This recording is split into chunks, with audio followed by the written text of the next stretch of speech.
On the morning of October 17, 1983, at approximately 7:15 a.m., Mikhail Volkov found 3 photographs hidden beneath his daughter's winter scarves that would destroy everything he believed about his family.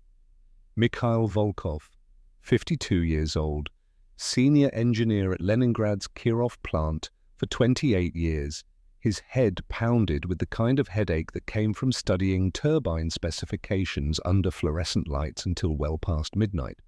The aspirin bottle in the bathroom cabinet stood empty. He'd forgotten to buy more, again. But Katya kept a supply in her bedroom dresser, left over from her monthly migraines. The apartment was silent except for the radiator's irregular clanking. Katya had left early for her job at the Ministry of Foreign Trade, catching the 6:40 tram as she did every weekday. Through her doorway, morning light filtered past heavy curtains onto the narrow bed she'd slept in since age 7. Everything remained precisely arranged. Engineering textbooks from her university days aligned on shelves, a small portrait of her mother on the nightstand, the wooden dresser against the far wall, the top drawer stuck, as it always had. Mikhail pulled harder, wincing as the wood scraped. Inside lay the familiar archaeology of his daughter's life. Wool scarves folded in perfect squares, leather gloves she never wore, a silk headscarf from her graduation. He lifted the scarves carefully, his engineer's hands accustomed to precision. The aspirin bottle should have been in the back corner. Instead, his fingers found the sharp edge of photographic paper. 3 photographs, bound with a rubber band. The elasticity had gone slack with age, and when he lifted them, it fell away like shed skin. Each image measured approximately 10 by 15 centimeters. Professional quality, though not Soviet, the paper stock felt different, smoother. Western manufacturing, certainly. The first photograph stopped his breathing for several seconds. Katya sat at an outdoor cafe table, smiling at someone beyond the frame. Behind her, clearly visible, stretched the Kaiser Wilhelm Memorial Church's broken spire. West Berlin, she wore a blue dress he didn't recognize, her dark hair styled differently than usual. On the reverse side, penciled in her careful hand, June 14th, 1983. June 14th, she'd told him she was attending a translation symposium in Kiev that weekend. The second photograph, Katya on a park bench, feeding pigeons, the backdrop unmistakably Viennese. He recognized the Schönbrunn Palace Gardens from technical journals. Different clothes, a light coat despite the spring foliage, the date on the back, April 8th, 1983. That Friday she'd claimed illness, spending the weekend in her room with curtains drawn. The third image struck hardest. Helsinki's Senate Square, the white cathedral dome luminous in summer light. Katya stood beside a man whose face had been carefully cut from the photograph, leaving a precise, rectangular void. Her body language suggested intimacy, shoulders turned toward the missing figure, her hand reaching for an absent arm. July 22nd, 1983. July 22nd, her friend Marina's birthday celebration in Novgorod. She'd returned with stories about the historic churches, the medieval Kremlin walls, details so specific he'd never thought to question them. His hands developed a tremor he couldn't control. Not from age or illness, but from the mathematical certainty of what these images meant. Each photograph represented not just a lie, but an elaborately constructed deception. The visa applications alone would have required months of planning, documents he'd never seen, permissions that shouldn't have been granted to someone of her position, unless her position was not what it seemed. The realization arrived with the weight of a collapsing building. Her promotion 18 months ago to the translation department's restricted section, the salary increase that seemed disproportionate to her responsibilities, weekend work assignments that came with no additional paperwork to bring home, the new clothes, subtle improvements in quality he'd attributed to better stores for ministry employees, her sudden interest in photography, the camera she'd bought second-hand, but which looked pristine, the headaches that required absolute darkness and silence, no interruptions. Declassified records would later reveal that October 17, 1983, fell exactly 6 weeks after Korean Airlines flight Joseon 7 was shot down over Sakhalin Island, killing all 269 aboard. Yuri Andropov's government, certain the aircraft had been conducting espionage, had initiated widespread security reviews. The paranoia that always simmered in Soviet society had reached a rolling boil. Neighbors scrutinized neighbors with renewed suspicion. Children were questioned about their parents' conversations. The state security apparatus, already vast, expanded its surveillance networks through apartment buildings and workplaces. Trust, never abundant, became extinct. But standing in his daughter's room, Mikhail knew nothing of the larger machinery grinding around him. He knew only the weight of those 3 photographs, their edges soft from handling. Someone had looked at these images repeatedly, perhaps in this very room, running fingers across the surface as one might touch a lover's letter. The wooden floor creaked under his shifting weight. With movements deliberately slow, he realigned the photographs, wound the deteriorating rubber band around them twice, placed them exactly as found, slightly to the left of center, angled perhaps 15 degrees from parallel with the drawer's edge. The scarves went back precisely, each fold preserved. The drawer closed with the same reluctant scrape. In the bathroom, he splashed cold water on his face, studied his reflection. The same broad features that had attracted his wife 30 years ago, now carved deeper by time and loss. Grey eyes that Katya had inherited, along with his methodical mind and his capacity for keeping secrets. She'd gotten her mother's delicate hands, her linguistic gifts, her subtle rebellions. Eleanor had been dead 8 years now, committed to Psychiatric Hospital No. 4 for distributing Baptist literature, deceased from complications of treatment within 6 months. The authorities had been apologetic but firm. Mental illness required aggressive intervention. By the time he reached the kitchen, his hands had steadied. He prepared tea with the same mechanical precision he applied to turbine calculations. 2 cubes of sugar, dissolved completely, black bread from yesterday, still fresh enough, butter from the common refrigerator in the hallway, shared with the Morozov family next door. The familiar morning ritual, performed now with the knowledge that nothing was familiar at all. The apartment door opened at 7:45, precisely as always. Katya's footsteps in the entrance hall, the rustle of her removing her coat. She appeared in the kitchen doorway, 26 years old, dark hair pinned back for work, the same serious expression she'd worn since childhood. Her grey eyes, so like his own, showed nothing unusual. The linguistic genius who spoke English, German, French, and Finnish fluently, who translated agricultural documents by day and apparently lived another life entirely by night and weekend. "I forgot my documentation folder," she explained, moving past him toward her room. Mikhail watched her disappear down the hallway, listened to the dresser drawer's familiar scrape. His tea cooled untouched. When she returned, folder in hand, she paused at the kitchen table. "Papa, you look tired." "Headache," he managed, working too late. She studied him with those inherited grey eyes, and for one moment he thought she knew that he knew.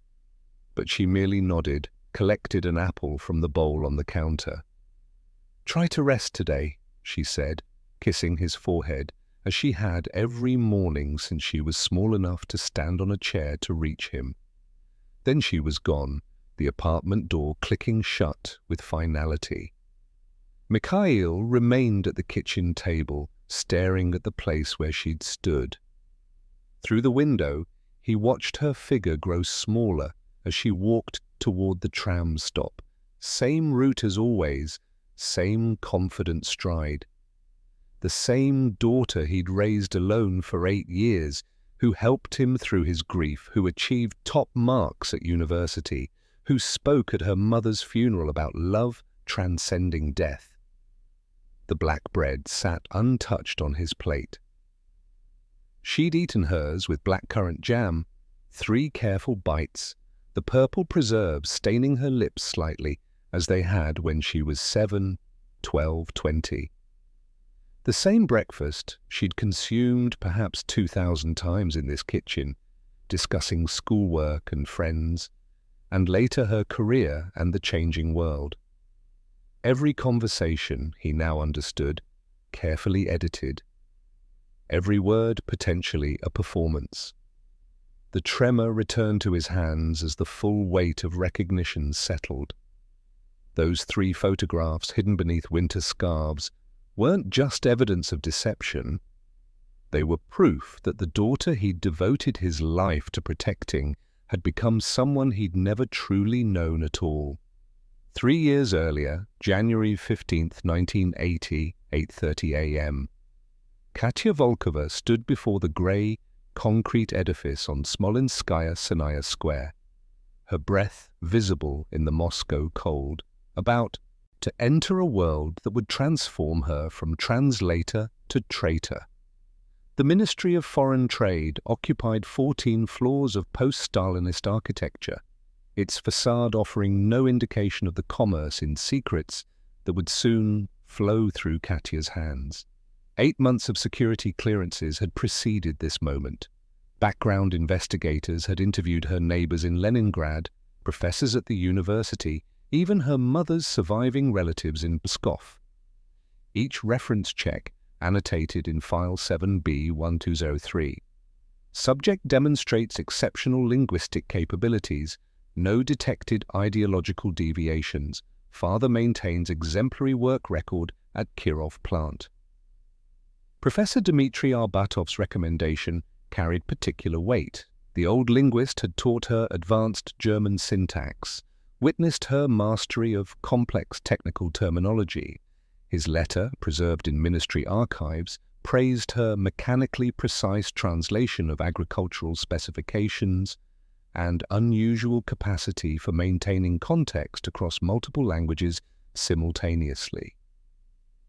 What Arbatov hadn't mentioned, couldn't have known, was how she'd practiced her skills on samizdat texts, translating forbidden Western philosophy into Russian, then destroying the evidence in her dormitory's furnace. Pavel Dmitrievich Kozlov met her at the 7th floor reception. 43 years old, thinning hair combed severely back, the kind of smile that engaged only the muscles around his mouth. His handshake lasted precisely 2 seconds. He led her through corridors painted institutional green, past offices where typewriters clattered like small arms fire.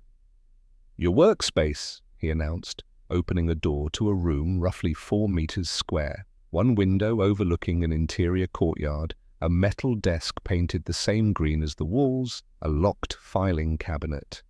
"Agricultural Export Division, you'll begin with grain shipment agreements. Straightforward material." The documents that first week proved tediously mundane. Wheat quotas to Cuba, technical specifications for fertilizer shipments to Vietnam, payment schedules in convertible rubles. She translated with meticulous care, each word weighed and selected. Kozlov reviewed everything, his red pen occasionally marking a preferred synonym, rarely finding actual errors. By March, the assignments shifted subtly. Mixed among agricultural reports came requests for industrial equipment catalogues, chemical processing specifications that could serve dual purposes. Nothing explicitly military, but the implications floated beneath the technical language like submarines under ice. The diplomatic reception occurred on May 2, 1980, at the Hungarian embassy. Mandatory attendance for ministry translators, exposure to native speakers improved linguistic precision, or so the official reasoning went. Katya wore her best dress, dark blue wool purchased with her first paycheck. She stood near the appetizer table, observing conversational dynamics between Soviet officials and Western diplomats when James Morrison approached. "You look like you're analyzing sentence structures," he said in accented Russian. Morrison appeared approximately 35, brown hair slightly too long by Soviet standards, eyes that seemed perpetually amused. His business card identified him as cultural attaché, British Embassy. They discussed Pushkin's influence on modern Russian poetry for 12 minutes. She would remember the duration exactly. He mentioned attending the Bolshoi's upcoming production of Swan Lake, wondered aloud about the quality of simultaneous translation devices provided for foreign guests. Their second encounter, documented in KGB surveillance logs as incidental contact, occurred 2 weeks later at the Pushkin Museum. Morrison stood before Rembrandt's Return of the Prodigal Son, making notes in a leather journal. Katya had arrived to see the new French Impressionist exhibition. Their conversation about artistic interpretation lasted 23 minutes. He suggested the museum's Tuesday lectures offered superior acoustics to Thursday sessions. She attended Tuesday's lecture on Byzantine icons. Morrison sat 3 rows behind her, never acknowledged her presence, but when she stopped at the coat room, her claim ticket somehow retrieved the wrong coat, similar black wool but with a folded program from the Vienna State Opera tucked into the pocket. She returned it immediately, received her correct coat with apologies from the attendant. The opera program remained in her possession, a telephone number penciled lightly inside. Declassified CIA records, released in 2003, identify Morrison's true role: deep-cover operative, recruited from Oxford 1973, trained at Camp Peary, inserted via diplomatic channels 1978. His selection of Katya followed 3 months of careful evaluation. Her psychological profile, compiled from observed behaviors and strategic conversations, indicated optimal recruitment potential. Subject demonstrates high intellectual capacity, significant emotional trauma regarding mother's death, sophisticated understanding of systemic contradictions within Soviet structure. The first dead drop came in August. Morrison had explained the process during a carefully orchestrated chance meeting at Gum department store. While examining imported fabrics on the 3rd floor, he'd stood beside her, speaking without eye contact. Gorky Park, northwest corner, 3rd bench from the Pushkin monument. Beneath the bench, magnetically attached. Tuesdays only, between 1:15 and 1:20. What she retrieved that first Tuesday, a cigarette lighter, unremarkable except for its unusual weight. Inside, where tobacco would normally pack, a Minox camera nestled in foam. Film cartridges hidden in what appeared to be aspirin tablets, instructions written on water-soluble paper that dissolved in her tea after memorization. Her initial photographs were tests, newspaper headlines, book pages, her own identity documents. The drop location changed, behind a loose brick in the Arbat metro station. Morrison's retrievals came within hours, his signals of success or requests for retry communicated through chalk marks on specific street lamps. A vertical line meant success. Horizontal suggested compromise, abort all contact for 2 weeks. By October, she photographed her first classified document, a seemingly routine report on grain storage facilities that included structural specifications useful for satellite verification. The familiar tremor in her hands as she aligned the camera, the hyper-awareness of every footstep in the corridor outside the archive room, 23 frames in 4 minutes, the cigarette lighter warm against her palm from nervous handling. KGB Second Chief Directorate maintained routine surveillance files on all ministry employees with Western contact. Entry dated November 3, 1980. Subject K. Volkova observed purchasing French novels at foreign currency store. Preference for Sartre, Camus noted. Application to attend Leipzig trade fair denied. Insufficient seniority. Another entry, December 15th. Subject's social circle limited to work colleagues. No romantic engagements observed. Behavioral patterns consistent with introverted personality type. The watchers missed the invisible ink reports she prepared using formula Morrison had taught her. Lemon juice mixed with specific proportions of milk, visible only under controlled heating. They overlooked the brush passes executed during rush hour at Belaruskaya station, documents changing hands in the compression of bodies entering subway cars. Her handlers later praised her natural aptitude for tradecraft, though she understood it differently. The same compartmentalization that had allowed her to survive her mother's death now enabled her to live multiple lives simultaneously. Kozlov gradually assigned her more sensitive materials, trade negotiations with West German chemical companies, technical specifications for equipment purchases that skirted embargo restrictions. Each document presented in the same manila folders, but these bore small numerical codes in the upper corner. She memorized which codes indicated photography priority. The psychological evaluation, conducted by CIA analysts years later, would describe her motivations as complex and potentially unstable. Not the ideological conviction of Cold War mythology, nor simple greed, though the money certainly helped, hidden in locations throughout Moscow and Leningrad. Rather, what drove Katya was characterized as intellectual stimulation combined with a need to wound the system that had destroyed her mother. One analyst wrote, "Subject appears to derive satisfaction from the technical challenge of deception itself. The act of betrayal serves as both revenge and self-administered therapy for unresolved trauma." Professor Arbatov encountered her once more, December 1980, at a ministry function. He expressed pride in her advancement, noted her increased confidence. She thanked him for his recommendation, discussed recent developments in computational linguistics. Neither mentioned how she'd started wearing Western perfume, subtle but unmistakable to those who knew the difference. Neither acknowledged the shadows under her eyes from nights spent in her bathroom darkroom, developing film while running water masked the sounds. Her father visited Moscow only once during this period, taking the overnight train from Leningrad for her birthday. She showed him her office, introduced Kozlov, who shook Mikhail's hand with the same practiced precision. They had dinner at the Arbat restaurant, where she carefully edited every story about her work, constructing elaborate false narratives that would later convince him of their normalcy. He noticed she'd gained weight. Stress eating, she claimed, though in truth the extra kilograms came from the deliberate body modifications Morrison had suggested. Significant weight changes alter facial recognition patterns, he'd explained. Gain 15 pounds, cut your hair, wear different makeup. You become statistically invisible. As 1980 ended, Katya had photographed over 3,000 pages of documents.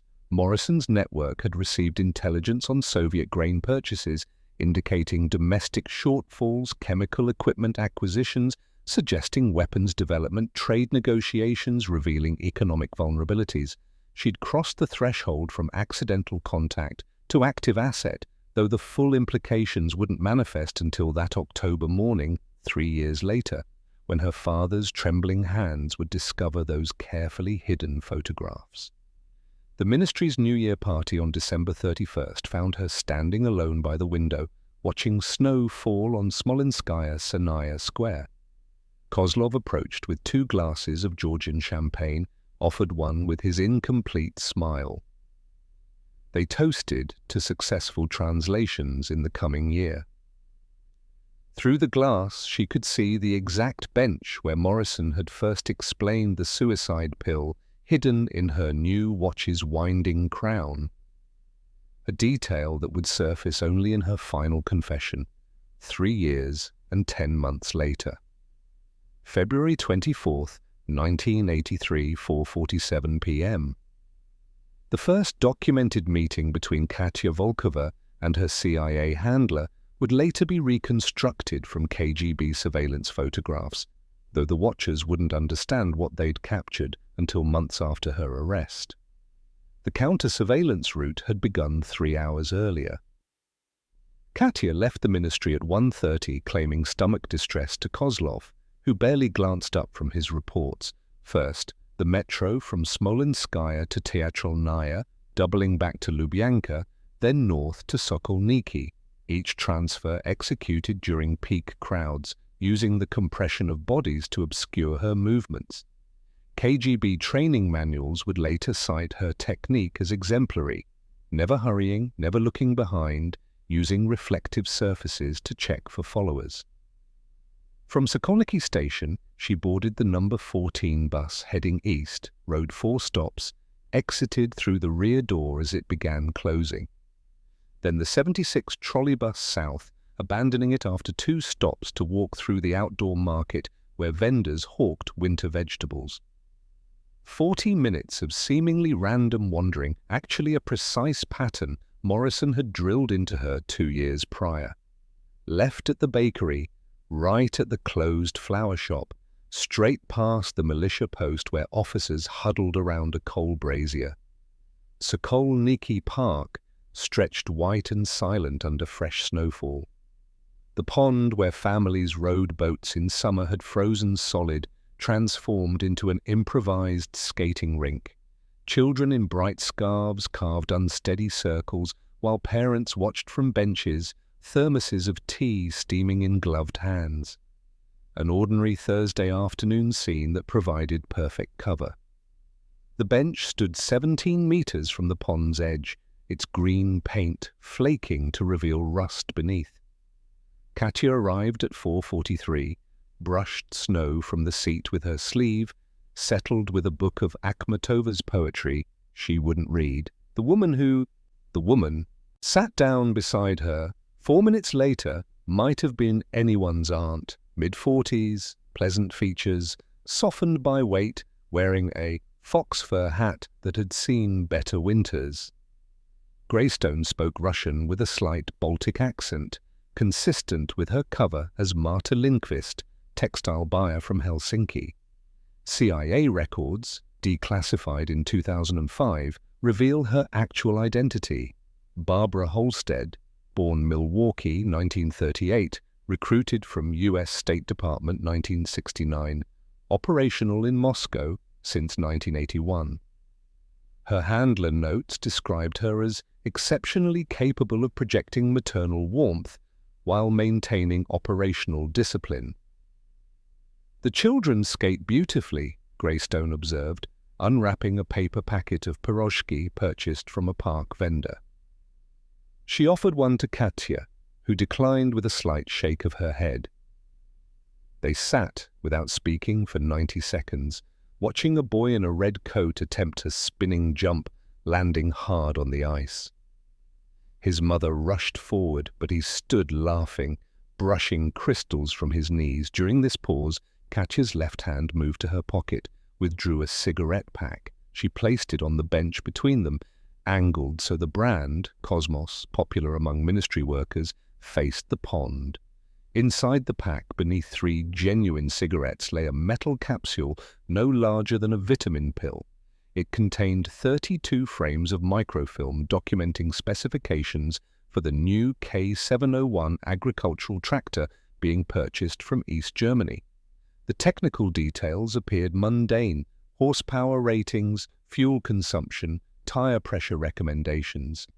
But CIA agricultural analysts would recognize the implications: massive bulk purchases indicating catastrophic failures in Soviet grain production, far worse than official reports suggested. Greystone continued eating her piroshki, with unhurried appreciation, occasionally licking grease from her fingers. Her right hand eventually strayed to the cigarette pack, palming it while appearing to adjust her coat. An identical pack materialized in its place. The same brand, same wear patterns, but containing 3,000 rubles in mixed denominations, all bills circulated enough to avoid suspicion. "The weather should warm next week," Greystone mentioned, consulting a small calendar from her purse. Inside, Katya glimpsed a tiny vial of clear liquid, the emergency dissolution formula Morrison had referenced, but never shown her.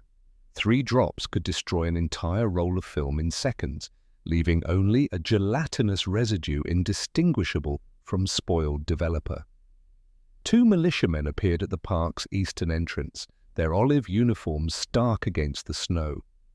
Not walking purposefully, just patrolling, but their trajectory would bring them past the bench within minutes. Greystone showed no reaction, continuing her peaceful consumption of pastry. Katya forced herself to turn a page in her unread book, though the words blurred meaninglessly. The officers stopped beside a bench 40 meters away where an elderly man sat slumped, a half-empty vodka bottle protruding from his coat. They shook him roughly, demanding documents. His slurred protests carried across the frozen pond. Other park visitors pretended not to notice that particular Soviet blindness to official confrontations. Greystone crumpled her empty pierogi wrapper, stood slowly like someone with aging joints, walked to a waste bin near the pond's edge. She dropped the paper inside, paused to watch the skating children with the benign smile of a grandmother. The militiamen had the drunk on his feet now, supporting him between them as they headed toward the park exit. Their path would no longer intersect the bench, but the near encounter had broken protocol. Greystone walked away without returning, her fur hat disappearing among the trees. Katya waited the prescribed 12 minutes, then departed in the opposite direction. The cigarette pack in her pocket felt heavier with its cargo of rubles, each bill a tangible measure of betrayal. Back in Leningrad, 500 kilometers away, Mikhail Volkov bent over his drafting table at the Kirov plant, calculating stress tolerances for modified turbine blades. The technical drawings demanded absolute precision. A single millimeter's error could cause catastrophic failure under operational pressure. He worked until 7:30 when the cleaning woman's arrival interrupted his concentration. The tram home was crowded with shipyard workers, their faces exhausted under harsh fluorescent lights. He found Katya's note on the kitchen table. "Migraine again. Please don't worry. There's soup on the stove." Her bedroom door remained closed, no light showing beneath. These headaches had become frequent over the past year, arriving without pattern, requiring complete darkness and silence. She'd seen doctors who found nothing wrong, prescribed pills that didn't help. Mikhail heated the soup, cabbage and potato, their Thursday standard, and ate alone, the only sound his spoon against the bowl. What he couldn't know. Katya sat on her bathroom floor in absolute darkness, developing the photographs she'd taken that morning. The Minox camera, roughly the size of a cigarette lighter, used 9.5mm film requiring specialized processing. She transformed the narrow space into a functional darkroom, blackout curtains fashioned from old coats, chemical trays in the bathtub, an enlarger hidden behind loose tiles. The running water masked any suspicious sounds, though she still winced at every neighbor's footstep in the hallway. The camera itself represented 1960s technology perfected for espionage. Its fixed focus lens could capture readable documents from precisely 20 centimeters. The film, sensitivity pushed to 400 ASA, recorded crisp images even in the archive room's dim light. Each cartridge held 50 frames, though she rarely shot more than 30. Suspicious bulges in pockets invited questions. Developer stop bath, fixer. The chemical sequence memorized until she could execute it by touch alone. Morrison had taught her the formulas, ingredients available from any photography shop, but purchased separately, months apart, from different districts. The dissolution compound waited in a perfume bottle on the sink, disguised with lavender oil. If anyone knocked, she had 8 seconds to pour it over the film and flush everything down the drain. That night's batch included 17 frames of correspondence between the Agriculture Ministry and collective farms in Ukraine. Bureaucratic language disguising disaster, temporary shortfalls, irregular distribution patterns. Mechanical difficulties requiring immediate address. The K701 tractors from East Germany were being rushed to prevent complete harvest failure. Without them, grain would rot in the fields. With them, the situation might be merely catastrophic rather than apocalyptic. She hung the developed strips to dry on a clothesline stretched across the bathtub, would cut and package them tomorrow for the next dead drop. The bathroom reeked of chemicals, despite the ventilation fan. She'd claim a stomach virus if Mikhail noticed, though his engineering focus rarely registered domestic details. 3 weeks would pass before her next direct meeting with Greystone. New protocols demanded longer intervals, varied locations, additional counter-surveillance measures. The militia encounter had been random, but randomness could kill as easily as targeted surveillance. They would meet next at a cinema showing old patriotic films, exchange materials in the darkness while heroes of the Great Patriotic War defended Moscow on screen. Katya emerged from the bathroom at 11:00 p.m., genuinely exhausted, the migraine story becoming truth through chemical exposure and sustained tension. She found her father asleep in his chair, technical drawings spread across his lap, pencils still gripped loosely.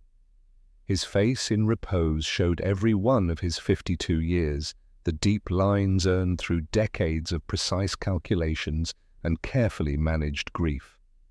She covered him with a blanket, collected his tea glass, noticed his hands, steady as stone when working, only trembling when he thought no one observed. The same hands that had taught her to write, to tie her shoes, to be strong after her mother died.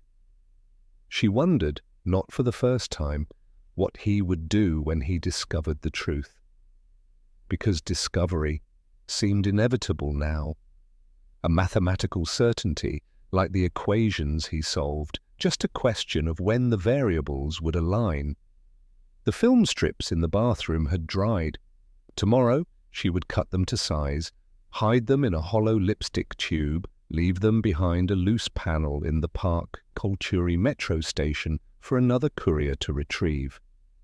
The money from Greystone would be dispersed among 6 hiding spots throughout the city, none holding more than 500 rubles. The Minux camera would return to its concealment inside a tampon box, the one place no male investigator would thoroughly search. Outside, snow began falling again, covering the city's sins in temporary white purity. Somewhere in Sokolniki Park, the bench where she'd sat with Greystone gathered its own cold blanket, holding no memory of the secrets exchanged on its flaking surface. The children who'd skated on the pond were long asleep, dreaming innocent dreams, unaware that their laughter had provided cover for the slow dissolution of the only world they'd ever known.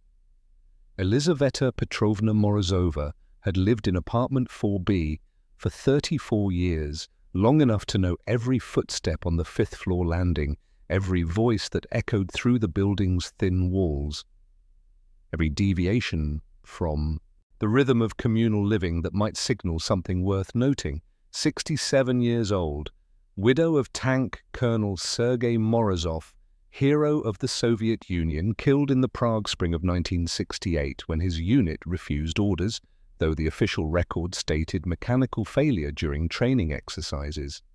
Her pension arrived monthly, sufficient for bread and tea, occasionally meat. The photograph of Sergei in full dress uniform watched from the mantel as she pursued her primary occupation, observing the lives that unfolded around her. Insomnia had plagued her since Sergei's death. Most nights she dozed fitfully from 10 until 2, then lay awake listening to the building's nocturnal symphony. Water pipes groaning, the Popov baby crying in 4C. Footsteps on the stairs. She could identify each resident by their gait. Mikhail Volkov's heavy tread, always exhausted. His daughter Katya's lighter step, though lately irregular, sometimes not returning until 3 in the morning, sometimes leaving before dawn. The peephole in her door had been installed in 1974 after a series of apartment robberies.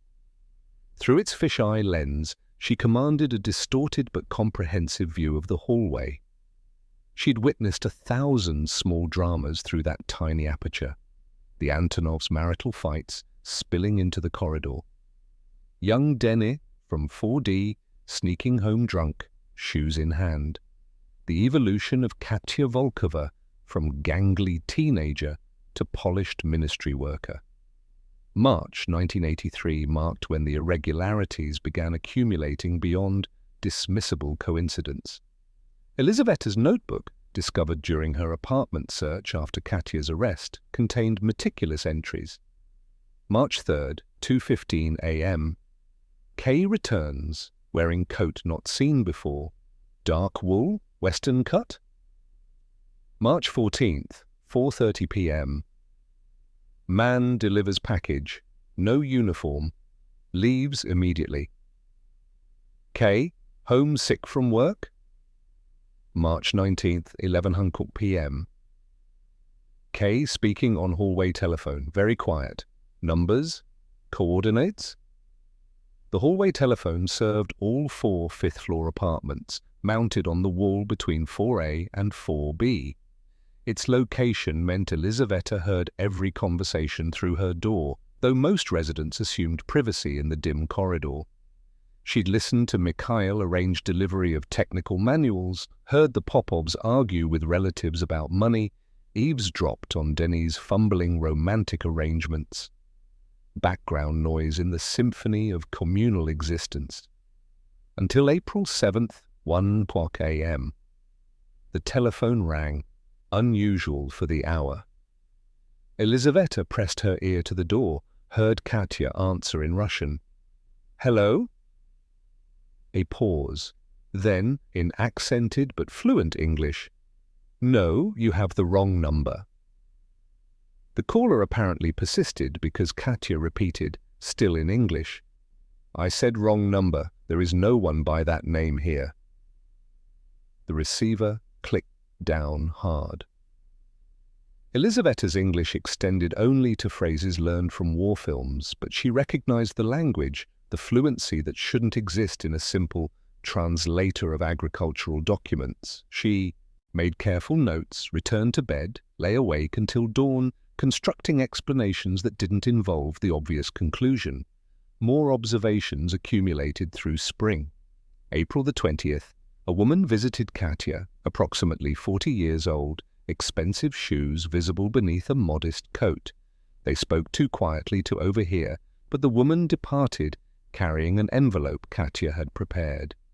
May the 5th, Katya received a package with no postal markings, no delivery service stamp.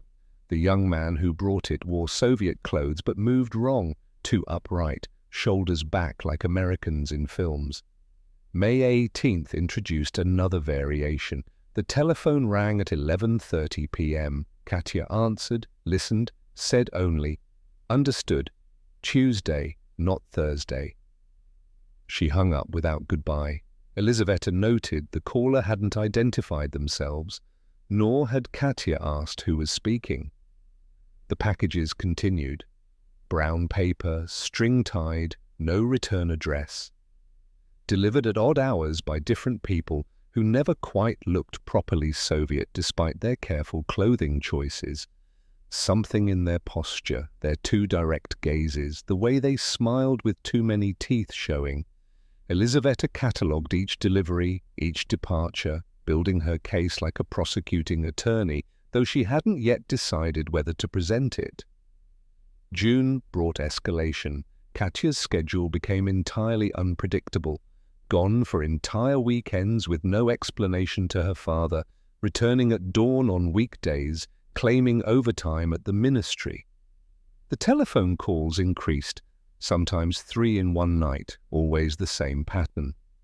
Wrong number in English, followed by coded responses that meant nothing to casual listeners, but clearly conveyed information to the callers.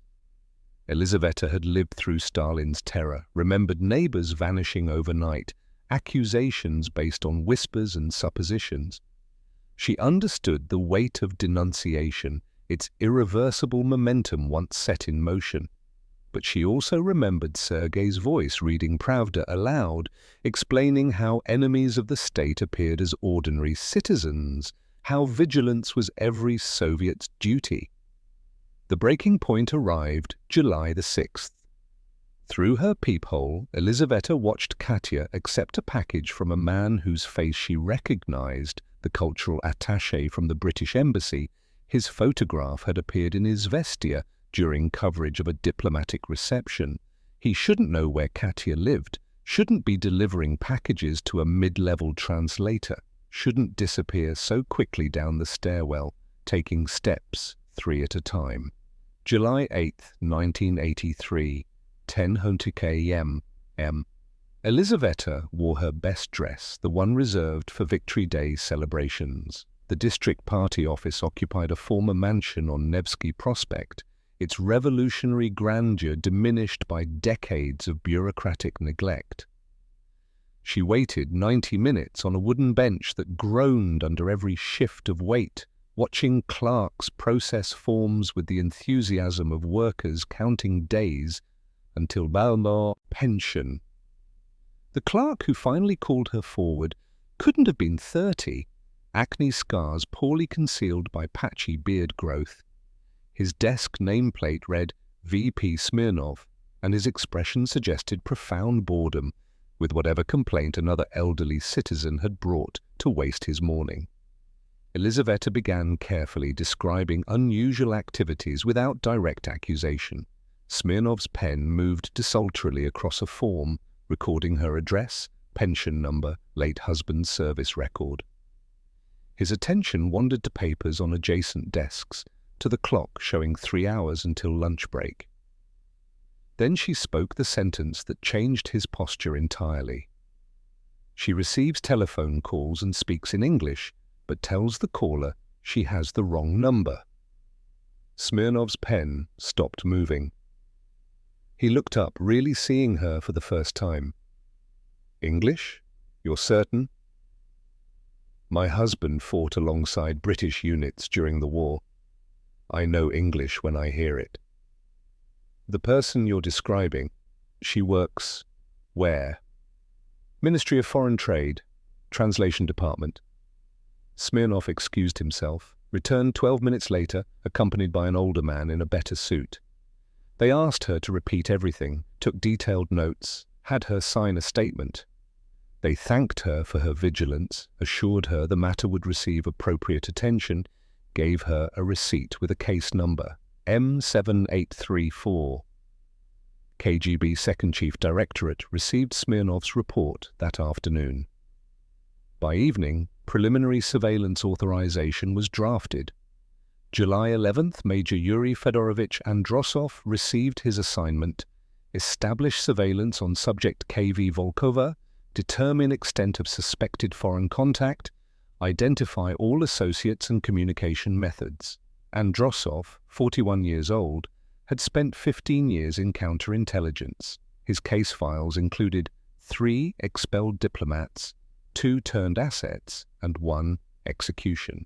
He approached each assignment with the patience of a chess player, understanding that rushed moves led to blown operations. The Volkova case would require particular delicacy. Her ministry position meant she had legitimate foreign contact, making it harder to distinguish authorized from treasonous activities. The surveillance began invisibly, A new tenant moved into apartment 3C, directly below the Volkovs, actually Agent Captain Boris Kulikov with specialized listening equipment. The telephone repair crew that spent July 14th upgrading fifth-floor lines installed devices that would record every call. The street sweeper, who appeared each morning outside their building entrance, was Agent Lieutenant Marina Savelyeva, logging all arrivals and departures. Elizaveta noticed none of this. She continued her peephole vigils, unaware her observations were now redundant, that professional watchers had assumed her amateur role. She saw Katya in the hallway July 15th carrying groceries and accepted the young woman's offer to help bring them inside. They chatted about the weather, about Mikhail's health, about the rising price of butter. Katya's grey eyes showed nothing unusual, her smile genuine as always. That night, Elizaveta couldn't sleep even by her insomniac standards. She made tea at 3:00 a.m., stared at Sergei's photograph, wondered if she'd done the right thing. The girl had helped her countless times, carrying heavy bags, sharing medicine when the pharmacy ran short, sitting with her during the worst anniversaries of Sergei's death. But duty was duty. The state that had taken her husband still commanded her loyalty, perhaps more so because of that sacrifice. She would later testify, during the closed proceedings of Katya's trial, that she felt no satisfaction when the arrest came. Her voice, preserved in court transcripts, carried the weight of someone justifying actions to herself as much as to the judges. If I was wrong, nothing would happen. The investigators would find innocent explanations. If I was right, I was protecting the motherland from enemies who wore familiar faces. The prosecutor asked if she regretted her actions. The transcript notes a pause of 17 seconds before her response. Regret is a luxury I cannot afford. I did what any citizen should do. The consequences rest with those who chose treason, not those who reported it. But Agent Savelyeva's surveillance notes from July 20th describe a different scene. Elizaveta at her window at dawn, watching Katya leave for work, tears visible on the elderly woman's cheeks. The notation reads, "Subject's informant displaying possible emotional conflict, no intervention required." By month's end, Operation Snowdrop had generated over 400 photographs, 60 hours of telephone recordings, and detailed movement patterns for subject Volkova. Androsov's preliminary report concluded, high probability of unauthorized foreign intelligence contact. Recommend escalation to full technical surveillance and identification of handler network.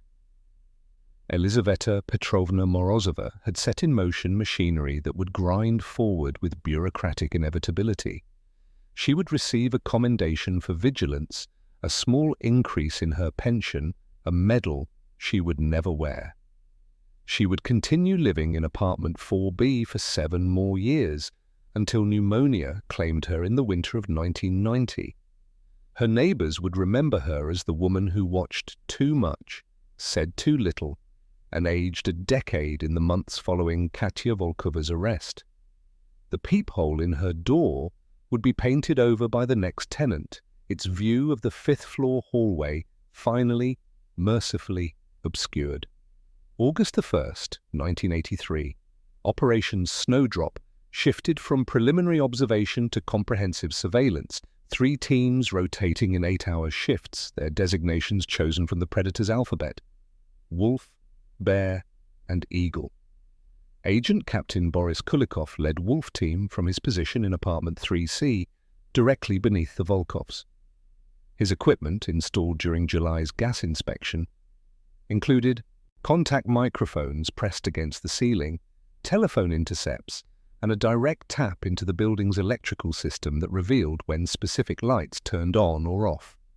Kulikov, 38, divorced, had spent 12 years perfecting the art of listening to other people's lives. His logbooks would eventually fill 17 volumes, each entry time-stamped to the second. Bear Team operated from a van disguised as a telephone repair vehicle, its interior crammed with photographic equipment and radio receivers. Agent Lieutenant Marina Savelyeva commanded this mobile unit, her team capturing images through telephoto lenses that could count Katya's eyelashes from 200 meters. Savelyeva had noticed the chalk marks first, white verticals on lamppost 47 outside the Kirov Theatre, horizontal strikes on the postal box near Katya's tram stop, classic dead drop indicators though the locations remained unidentified. Eagle Team handled foot surveillance, 6 agents who could change appearance like theatre performers, different coats, removable facial hair, altered gaits. Their leader, Agent Captain Viktor Petrov, had followed diplomats through Moscow for a decade without once being spotted. He would later describe tracking Katya as the most challenging assignment of his career. She moved like someone trained by professionals, never the same route twice, always checking reflections, doubling back, using crowds and transportation changes to break surveillance. The photographs accumulated with mechanical precision. Frame 0001, Katya leaving the apartment building at 0647, August the 1st. Frame 248, purchasing 3 identical black handbags from Gum department store, August the 9th. Frame 566, meeting an unidentified woman at the Hermitage Museum, August 18th, standing before Rembrandt's Danae for precisely 14 minutes without speaking. Frame 1247, entering the Moscow cinema, September 15th, carrying handbag number 2, exiting with handbag number 3. Kulikov's audio recordings captured mundane domesticity, punctuated by anomalies. August 3rd, 2100. Katya telling her father about a translation deadline, her voice steady. 2347, footsteps in her room, pacing in a pattern. 7 steps, pause, 7 steps, pause, for 33 minutes. August the 5th, 0200, running water in her bathroom for an hour, though no toilet flush or bath drainage detected. August 11th, 2030, a telephone conversation entirely in numbers. 17, 43, 9, 21, 60. The caller hung up after she repeated them once. The first dead drop was confirmed August 12th. Eagle Team watched Katya board the metro at Chernyshevskaya, ride 2 stops, exit at Ploshchad Vostania. She walked through the station, paused at a cigarette kiosk, appeared to check the departure board. Her hand brushed behind a ventilation grate, depositing something minuscule. 17 minutes later, a man in workman's clothes retrieved it. Agent Petrov followed him for 6 blocks before the target vanished into a crowd, a disappearance so professional it confirmed foreign training. Major Androsov coordinated from KGB headquarters, his office walls covered with maps, photographs, timeline charts. Red pins marked confirmed dead drops, the Ploshchad Vostania ventilation grate, a loose brick behind the Mariinsky Theatre, a hollow tree in the summer garden beneath a specific bench in the Moscow station waiting area, behind radiator pipes in the State Library's 3rd-floor bathroom. Blue pins indicated suspected brush-pass locations, always crowded public spaces where brief contact appeared accidental. The 3 identical handbags obsessed Kulikov. His notation from August the 9th, subject purchases 3 handbags, identical model, color, and size. Pays cash, salesperson offers to wrap them together. Subject insists on separate bags, each with receipt. By August 20th, he'd identified the pattern. She carried a different one each day, rotating in a complex sequence that seemed random but followed mathematical logic. The handbags were switching points, identical containers allowing seamless exchanges. Savelyeva's team photographed 23 chalk mark instances over 6 weeks. Vertical lines appeared Mondays and Thursdays, horizontal marks Tuesdays and Saturdays. The absence of marks on Wednesdays initially seemed significant until they realized these were safety signals. No mark meant proceed with planned activity. The sophistication suggested American training methods documented in counterintelligence manuals from captured CIA assets. September brought intensification. Katya's movements became increasingly erratic, her counter-surveillance routes extending to 4 hours for meetings that lasted minutes. Petrov's team nearly lost her September the 3rd when she entered GUM through the main entrance, somehow exited through a service door that shouldn't have been accessible to civilians. They found her again, boarding a tram 6 blocks away. But the gap troubled everyone. What had she done in those missing 18 minutes? In Washington, Katya's handler, James Morrison, received her latest dead-drop communication via diplomatic pouch. Her message, decoded from innocent-looking letters about fabric purchases, believe compromised, request immediate extraction. Morrison's response, delivered through the established channel, no evidence of blown cover, continue mission, package regarding Typhoon Essential. Typhoon referred to the new Akula-class submarines, their deployment schedules valuable enough to risk an asset's life. Morrison would later face internal review for this decision, though the board ultimately ruled he'd followed established protocols for asset management. The one dissenting member noted, "The agent expressed clear distress signals we chose to interpret as manageable paranoia." Kulikov recorded Katya's September 7th telephone conversation with her father, who'd called from work about vacation plans. Mikhail's voice carried excitement about the promotion announcement. Katya would become deputy section chief next month, a position that brought a 40% salary increase and access to restricted economic planning documents. He suggested celebrating with dinner at the Astoria Hotel, maybe even booking their Black Sea vacation for October while the weather held. "Papa, let's wait," she replied, her voice strained enough that Kulikov made a notation. "Promotions sometimes fall through. Better not to make plans yet." "Nonsense," Mikhail laughed. "Kozlov himself told me when I called your office. He says you're the best translator he's supervised in 20 years. October in Sochi. It's decided." The irony wouldn't become apparent until after her arrest, when investigators discovered she'd already purchased train tickets to Viborg, planning to cross into Finland using false papers on October 20th. The tickets, hidden inside a hollowed-out dictionary, bore the name of someone who didn't exist, Vera Nikolaevna Ivanova, textile buyer from Minsk. Bear Team's September 10th surveillance captured what would become evidence photograph number 162, Katya at a phone booth near the Finland station, speaking for exactly 3 minutes. The call, traced later, had gone to the British Embassy's public line. She'd asked about visa requirements for UK textile exhibitions, a perfectly reasonable inquiry for someone in her position except for one detail. She'd made the same call 4 days earlier.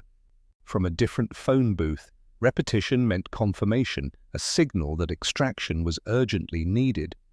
Savalieva noted something else that day. Katya had stopped at a pharmacy purchasing sleeping pills and stomach medication. Signs of stress, certainly, but also potential preparation for interrogation. The sleeping pills, in sufficient quantity, could provide permanent escape. The stomach medication might cushion against certain truth drugs. Every detail added weight to a file that now filled 4 boxes in Androsov's office. September 14th's events at the Praga restaurant would prove pivotal, though Eagle Team didn't yet recognize their significance. They photographed Katya's meeting with Morrison, documented the book exchange, noted her distress signal. But they missed the 4th team, CIA counter-surveillance, who'd identified 3 of the 6 Eagle agents, warning Morrison too late to abort the meeting. Everyone was watching everyone, a carousel of surveillance that would collapse only when Katya's arrest ended the dance. Mikhail worked late September 15th, finalizing modifications for the new turbine design. His desk calendar showed October the 20th circled in red ink, the planned departure for Sochi. He'd already written to the resort requesting a room with a sea view, the same one they'd enjoyed when Katya was 12 and her mother still lived. That vacation remained one of his happiest memories, Elena laughing in the waves, Katya building elaborate sandcastles, all of them brown from sun and glowing with the simple joy of being together. The surveillance teams filed their reports each night, data flowing upward through bureaucratic channels to committees that would decide Katya's fate. By September 30th, Operation Snowdrop had generated enough evidence to justify arrest, but Androsov argued for patience. "Let her lead us to the entire network," he wrote in his recommendation. "One spy is a success, an entire ring is a triumph." That patience would last exactly 19 more days. Kulikov's October entry would note unusual activity in the Volkov apartment. Mikhail searching for aspirin at dawn, the drawer opening and closing in Katya's room, the long silence that followed. His equipment couldn't capture what Mikhail had found, but the old engineer's subsequent behavior told its own story, the way his footsteps grew heavy with knowledge. The tremor in his voice when Katya came home. Wolf, Bear, and Eagle had documented 1,247 photographs, 423 hours of audio, 89 confirmed intelligence exchanges. They'd mapped her routes, identified her signals, catalogued her contacts, but they'd missed the most crucial detail, a father's intuition that something was wrong with his daughter, and 3 photographs hidden beneath winter scarves that would bring the entire operation crashing down. September 14th, 1983, 3:30 p.m. The Praga restaurant on Arbat Street hummed with the particular energy of a place where worlds collided, Soviet officials dining. Beside Western businessmen, the careful choreography of permitted interaction under crystal chandeliers that had witnessed both Tsarist splendor and revolutionary fervor. Katya entered through the main doors at 3:27, 3 minutes early, despite a counter-surveillance route that had taken her through half of Moscow. She carried handbag number 2, the one with a barely visible scratch near the clasp, distinguishable only to those who knew to look. Her table reservation, made 4 days prior under her own name, positioned her near the window overlooking Arbat's pedestrian traffic. She ordered tea and beef stroganoff, opened a Russian translation of John Steinbeck's The Grapes of Wrath, began reading at page 167 where her bookmark rested. James Morrison arrived at 3:34, slightly breathless, as if he'd hurried. His table, adjacent to Katya's but separated by a potted palm, had been reserved by the British Embassy's cultural department for a working lunch that happened to run late. He carried a leather satchel and a hardcover copy of War and Peace in English, its dust jacket pristine despite the book's obvious age. They didn't acknowledge each other. Morrison ordered in accented Russian, borscht, chicken Kiev, mineral water. The waiter, trained to serve the restaurant's international clientele without curiosity, noticed nothing unusual. 2 foreigners reading near each other, common enough at the Praga where East and West performed their careful diplomatic ballet. Eagle Team had positioned 3 agents inside before either target arrived. Agent Petrov sat at the bar nursing a cognac he wouldn't finish. Agent Dmitry Volkov, no relation to Mikhail, occupied a corner booth with clear sightlines to both tables. Agent Yelena Sorokina posed as a tourist studying a guidebook, her camera ready for architectural photographs that would capture far more than ceiling frescoes. What none of them knew, a 4th surveillance team operated in the restaurant that day. CIA counter-surveillance designated Rainbow had identified unusual patterns around Morrison's recent movements. They'd placed their own assets, a Canadian couple celebrating an anniversary, a Hungarian trade delegate lingering over dessert, a waiter who'd started his shift surprisingly early. Everyone watching everyone in an elaborate performance where the stakes were measured in years of prison or unmarked graves. At 3:41, Katya rose to visit the ladies' room. She left her book open on the table, pages facing down, a signal that any literate Russian would recognize as poor treatment of literature.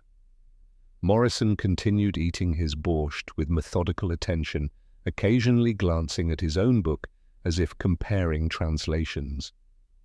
She returned at 3:44, but instead of sitting, paused beside Morrison's table. "Excuse me," she said in careful English. "I believe you have my book." Morrison looked up with practiced confusion, then manufactured recognition. "Oh, terribly sorry. They do look similar, don't they?" He handed her his War and Peace, accepting her Steinbeck with apologetic smiles. The exchange took 6 seconds. Both books contained identical dust jackets over very different contents. Agent Sorokina's camera clicked repeatedly, her tourist cover permitting obvious photography. Through her lens, she captured Morrison's right hand trembling slightly as he released the book. Katya's jaw clenched despite her pleasant expression. These micro-details would later be magnified, analyzed, interpreted as evidence of consciousness of guilt. Katya returned to her table, placed Morrison's book beside her plate, resumed eating with apparent calm. But then came the mistake that would haunt CIA's post-operation analysis for years. She touched her left ear 3 times in quick succession, as if adjusting an earring she wasn't wearing. Morrison's response was subtle, a shift in posture, shoulders squaring, the briefest glance toward the exit. He understood the distress signal, but couldn't abort now without confirming suspicion. Instead, he raised his water glass, took a specific sip that meant acknowledged but continuing. Their entire conversation had occurred in gestures illegible to anyone without the codebook. The Canadian couple at Rainbow's table noticed something else entirely. The waiter serving Morrison had been replaced mid-meal, the new server moving with military precision despite his slouched posture. They transmitted their own warning through channels that would reach Morrison too late. Probable hostile surveillance. Recommend immediate abort. Inside the book Katya now possessed lay microfilm concealed in the binding, 17 pages of documents she'd photographed over the past 2 weeks. Detailed specifications for the new reactor designs at Sosnovoborsk, ostensibly for power generation but with clear military applications, technical drawings of industrial facilities that could produce weapons-grade plutonium, construction schedules that revealed the Soviet Union's nuclear modernization timeline. Intelligence analysts would later value this single package at over $3 million in operational funds, though its true worth lay in strategic understanding. Morrison's book, now in Katya's possession, contained payment and instructions, 20,000 rubles in mixed bills scattered through hollowed pages. A new communication protocol involving classified advertisements in Literaturnaya Gazeta, emergency contact procedures through the Belgian embassy, which had no idea their commercial attaché was actually CIA.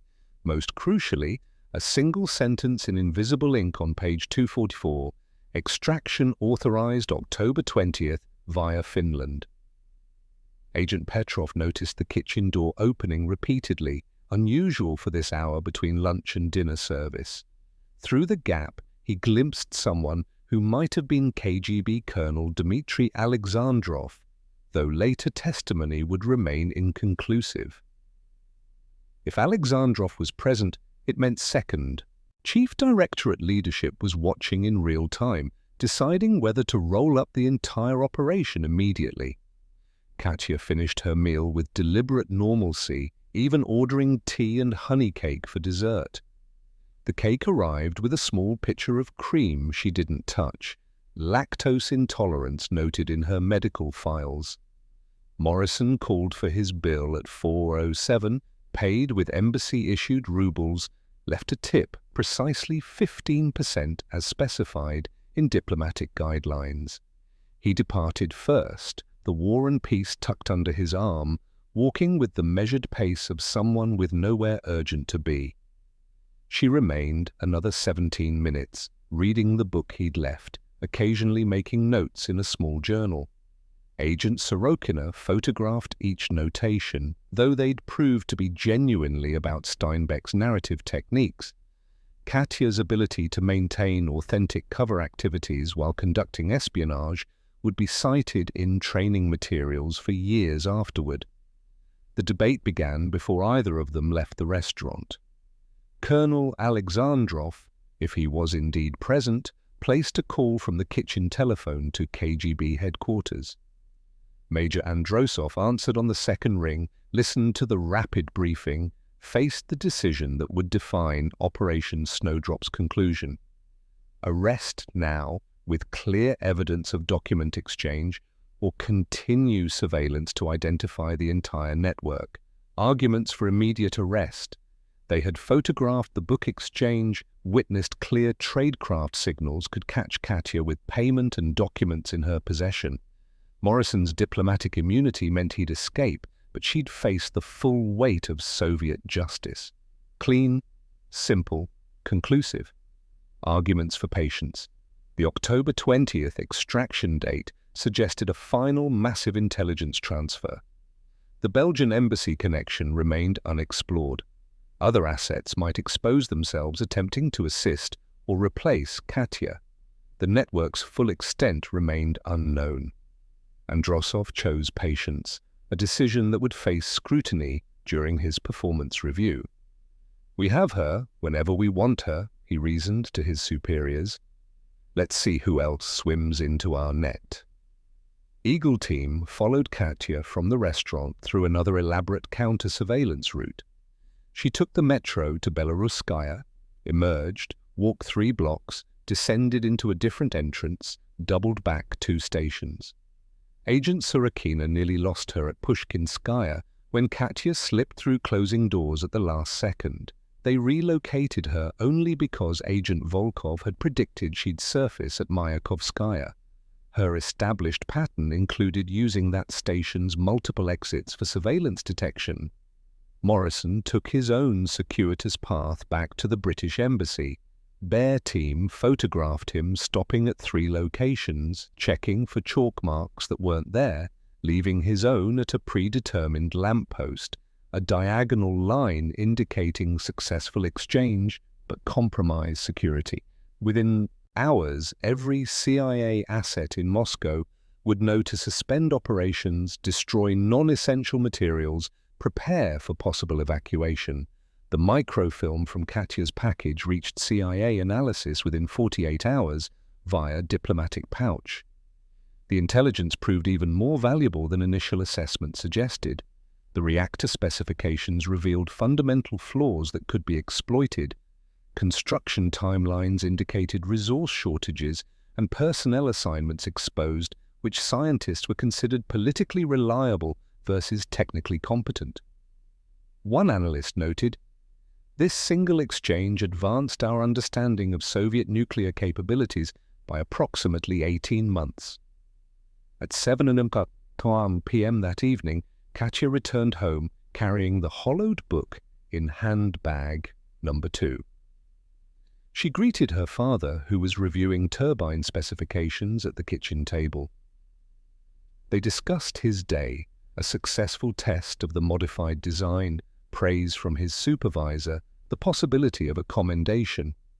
She prepared dinner while he talked, her hands steady as she chopped vegetables for soup, gave no indication that 20,000 rubles in banned currency rested 4 meters away, that her predetermined extraction date would leave him alone and devastated in 36 days. Mikhail mentioned the vacation plans again over dinner. "I've been thinking about Sochi. Maybe we should go sooner before the weather turns." "Let's wait, Papa," she replied, the same response she'd given for weeks. "After my promotion is confirmed." He accepted this explanation as he accepted everything about his daughter's life, with trust that would shatter in exactly 23 days when his morning search for aspirin would uncover those 3 photographs. For now, though, they finished dinner in comfortable silence, 2 people who loved each other, separated by an abyss neither fully comprehended. The Praga restaurant closed at midnight. Busboys cleared the tables where history had quietly pivoted. The Canadian couple filed their contact report. Agent Sorokina developed her photographs in a KGB darkroom. Morrison drafted a cable recommending Katya's immediate extraction, regardless of intelligence loss. Everyone except Mikhail Volkov understood that the elaborate dance was approaching its final movements, though none could predict exactly when the music would stop. October 17th, 1983 evening. Mikhail Volkov sat at his drafting table at the Kirov plant, the technical drawings before him reduced to meaningless lines. The same calculations he'd performed for 28 years now seemed to belong to someone else's life. A man who hadn't discovered his daughter's betrayal hidden beneath winter scarves that morning. The photographs lay in his mind with the clarity of engineering schematics. He'd memorized every detail during those trembling moments in her room, his analytical brain cataloging evidence with mechanical precision despite the emotional chaos. The first image, June 14th, when Katya claimed to be at a translation symposium in Kiev. He'd helped her pack for that trip, reminded her to take her raincoat. She'd called him that Saturday evening, describing sessions on agricultural terminology, complaining about the dormitory's thin mattresses, lies delivered with the same voice that had said, "I love you, Papa," before disconnecting. His pencil moved across the paper, pretending to verify stress calculations while his mind performed different mathematics. The dates aligned with perfect correlation. April the 8th, her supposed illness, spending the weekend behind drawn curtains with what she'd called the worst migraine of her life. He'd brought her tea every 4 hours, kept the apartment silent, felt her forehead for fever that didn't exist. July 22nd, Marina's birthday celebration in Novgorod. She'd returned with specific details: the restaurant overlooking the Volkhov River, the traditional fish soup that was too salty, Marina's new boyfriend who talked endlessly about ice hockey. Fabrications so detailed they'd never triggered suspicion. The quality of her clothing in those images nagged at him. That blue dress in the Berlin photograph, silk or something similar, the fabric catching light in a way Soviet textiles never achieved. The coat in Vienna, perfectly tailored, buttons that gleamed like real pearl. Where had these clothes come from? Where did she keep them? How many secret compartments existed in the life of someone he thought he knew completely? "Volkov, you're still here?" His supervisor, Georgy Pavlovich, stood in the doorway. "Go home. The turbines will survive without you until tomorrow." Mikhail managed appropriate responses, gathered his papers with practiced normalcy. The walk to the tram stop stretched endlessly, each step carrying him closer to a confrontation he couldn't envision. The other passengers looked different now. Any of them could be watching, reporting, building files on families of traitors. He knew what happened to such families. Everyone did. Alexei Krupin, from the design department, his brother had defected during a trade mission to West Germany in 1979. Alexei, who'd never missed a day's work in 15 years, was dismissed within a week. His apartment, allocated based on his senior engineer status, was reassigned to someone with cleaner family connections. His pension, accumulated over decades of service, vanished into bureaucratic nowhere. Last Mikhail heard, Alexei worked as a night janitor at a chemical plant, grateful for even that employment. His wife had divorced him, taking their children to her parents in Siberia, distancing themselves from contamination. The apartment building's entrance loomed before him. Elizaveta Morozova's door was closed, but he sensed her watching through the peephole, as always. Could she detect guilt by association?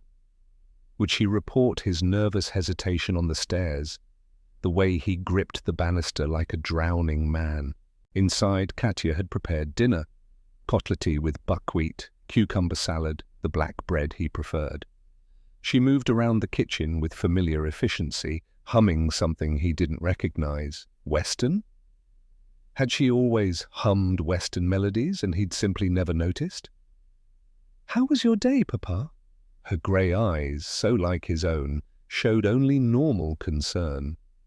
Productive. The new turbine modifications tested successfully. He forced his voice steady, channeling years of presenting technical reports to skeptical committees. "And yours? Anything interesting in translation?" "Just the usual agricultural reports, fertilizer shipments to Cuba. Nothing that would interest you." She set his plate before him, the same blue-rimmed dish he'd eaten from for a decade. They ate in their established rhythm, forks against plates providing comfortable percussion. Mikhail watched her hands, steady, no tremor, cutting meat with precise movements. When had she learned such control?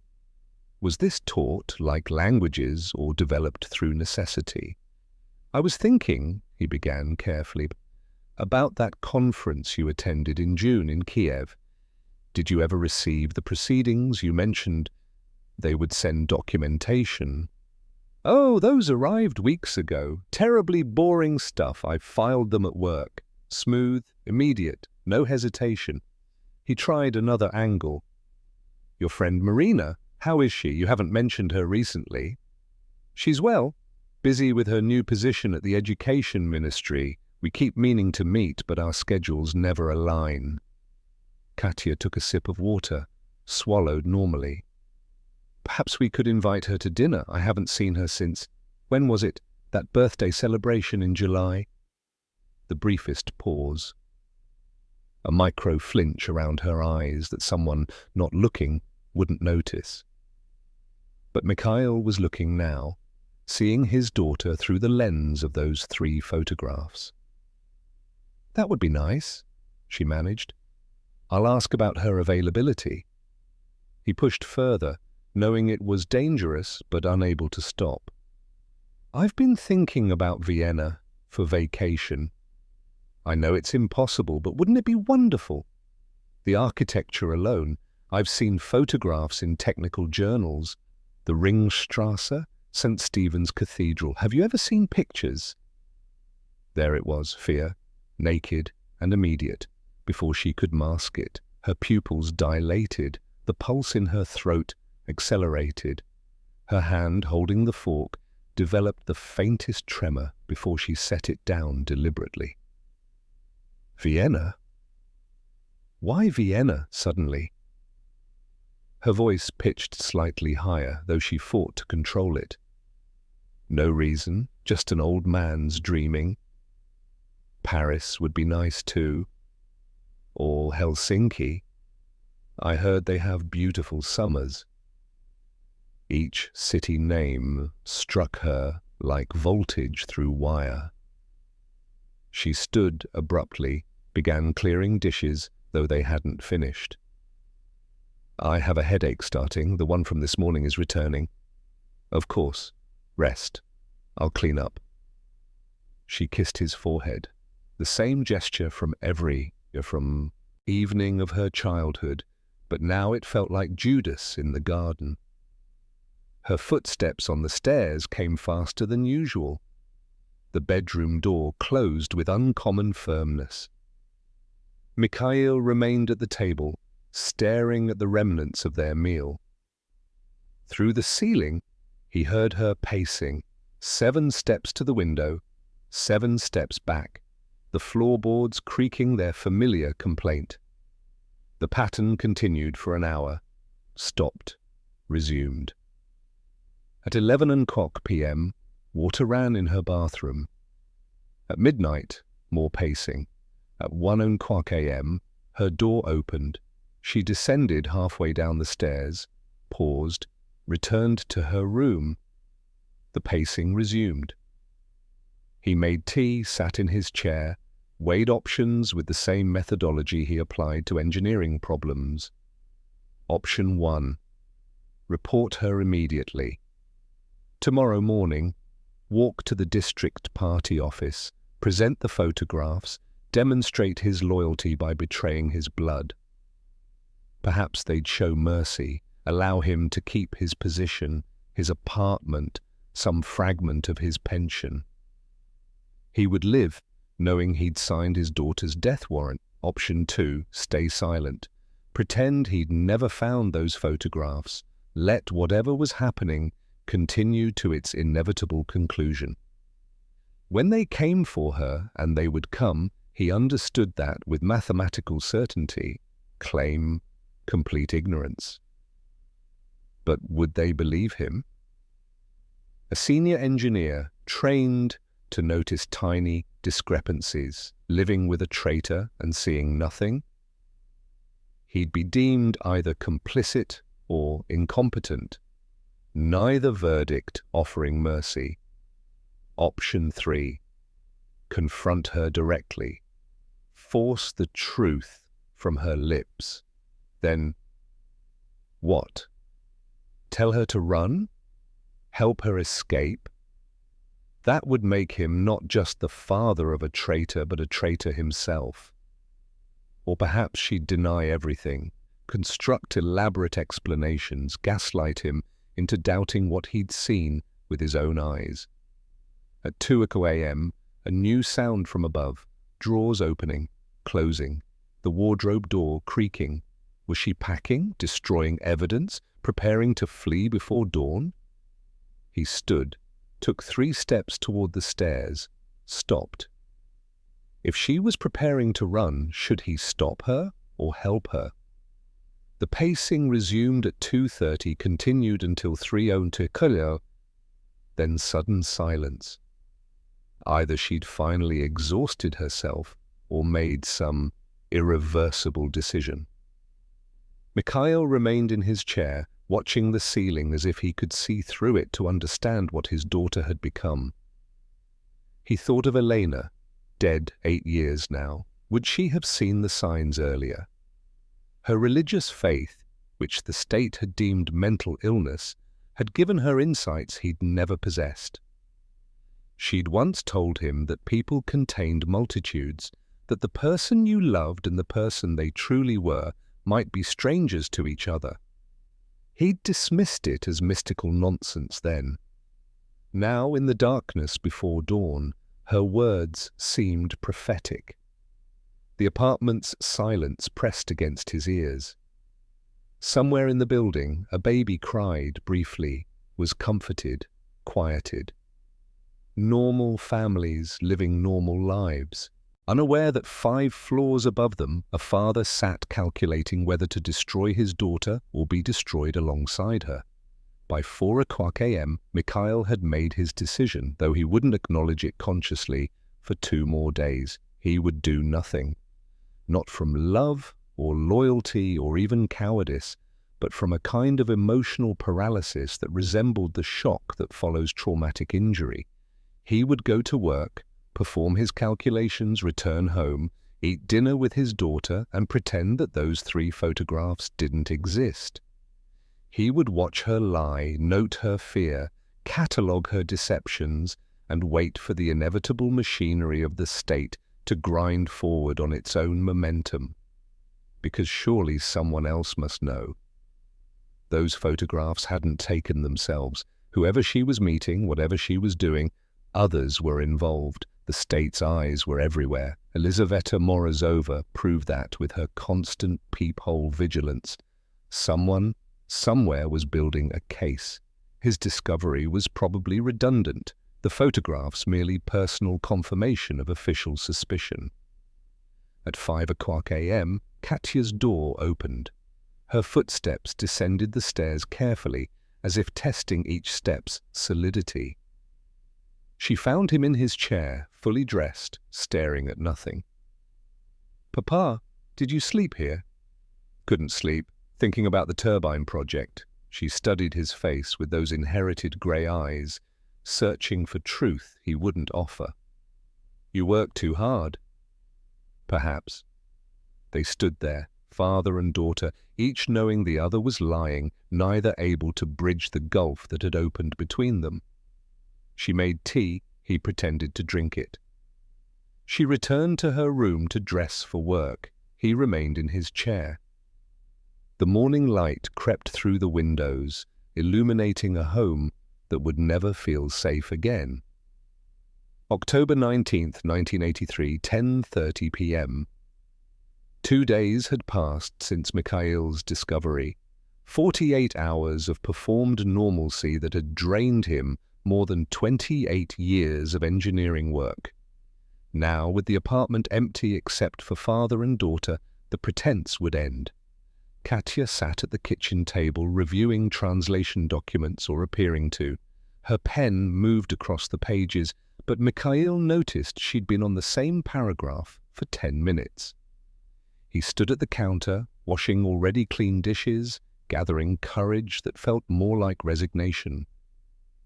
The photographs were in his jacket pocket, wrapped in the same handkerchief Elena had embroidered during their first year of marriage. He dried his hands methodically, walked to the table, placed the handkerchief between them. The fabric unfolded like an accusation, revealing 3 images that rendered words unnecessary.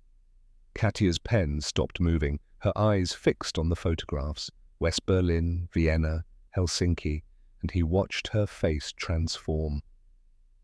The competent ministry translator dissolved, replaced by someone hollow and cornered. Her mouth opened, shaped the beginning of denial, but the lie died, unspoken. She understood that he understood. The performance was over. "How long have you known?" Her voice came out abraded, as if she'd been screaming silently for days. "Since Monday morning. I was looking for aspirin." A laugh escaped her, bitter and fractured. "Aspirin. 23 years raising me, and aspirin brings it all down." She reached for the photographs with shaking fingers, studied them as if seeing them for the first time. The one from Helsinki, where the man's face had been carefully excised. Her hand traced the empty space where her companion should have been. 18 months, she whispered. 43 separate exchanges, intelligence on grain shipments, industrial specifications, chemical processes, reactor designs, 50,000 rubles, though I've spent almost none of it. Hidden in places you'd never think to look. Inside the toilet tank, behind the radiator in the basement, sewn into the lining of Mama's old coat that you couldn't bear to throw away. Each confession struck Mikhail like physical blows. His legs wouldn't support him. He sank into the opposite chair. "Why?" The word came out strangled. "We gave you everything. Education, languages, a future. You gave me everything except the truth about what they did to her."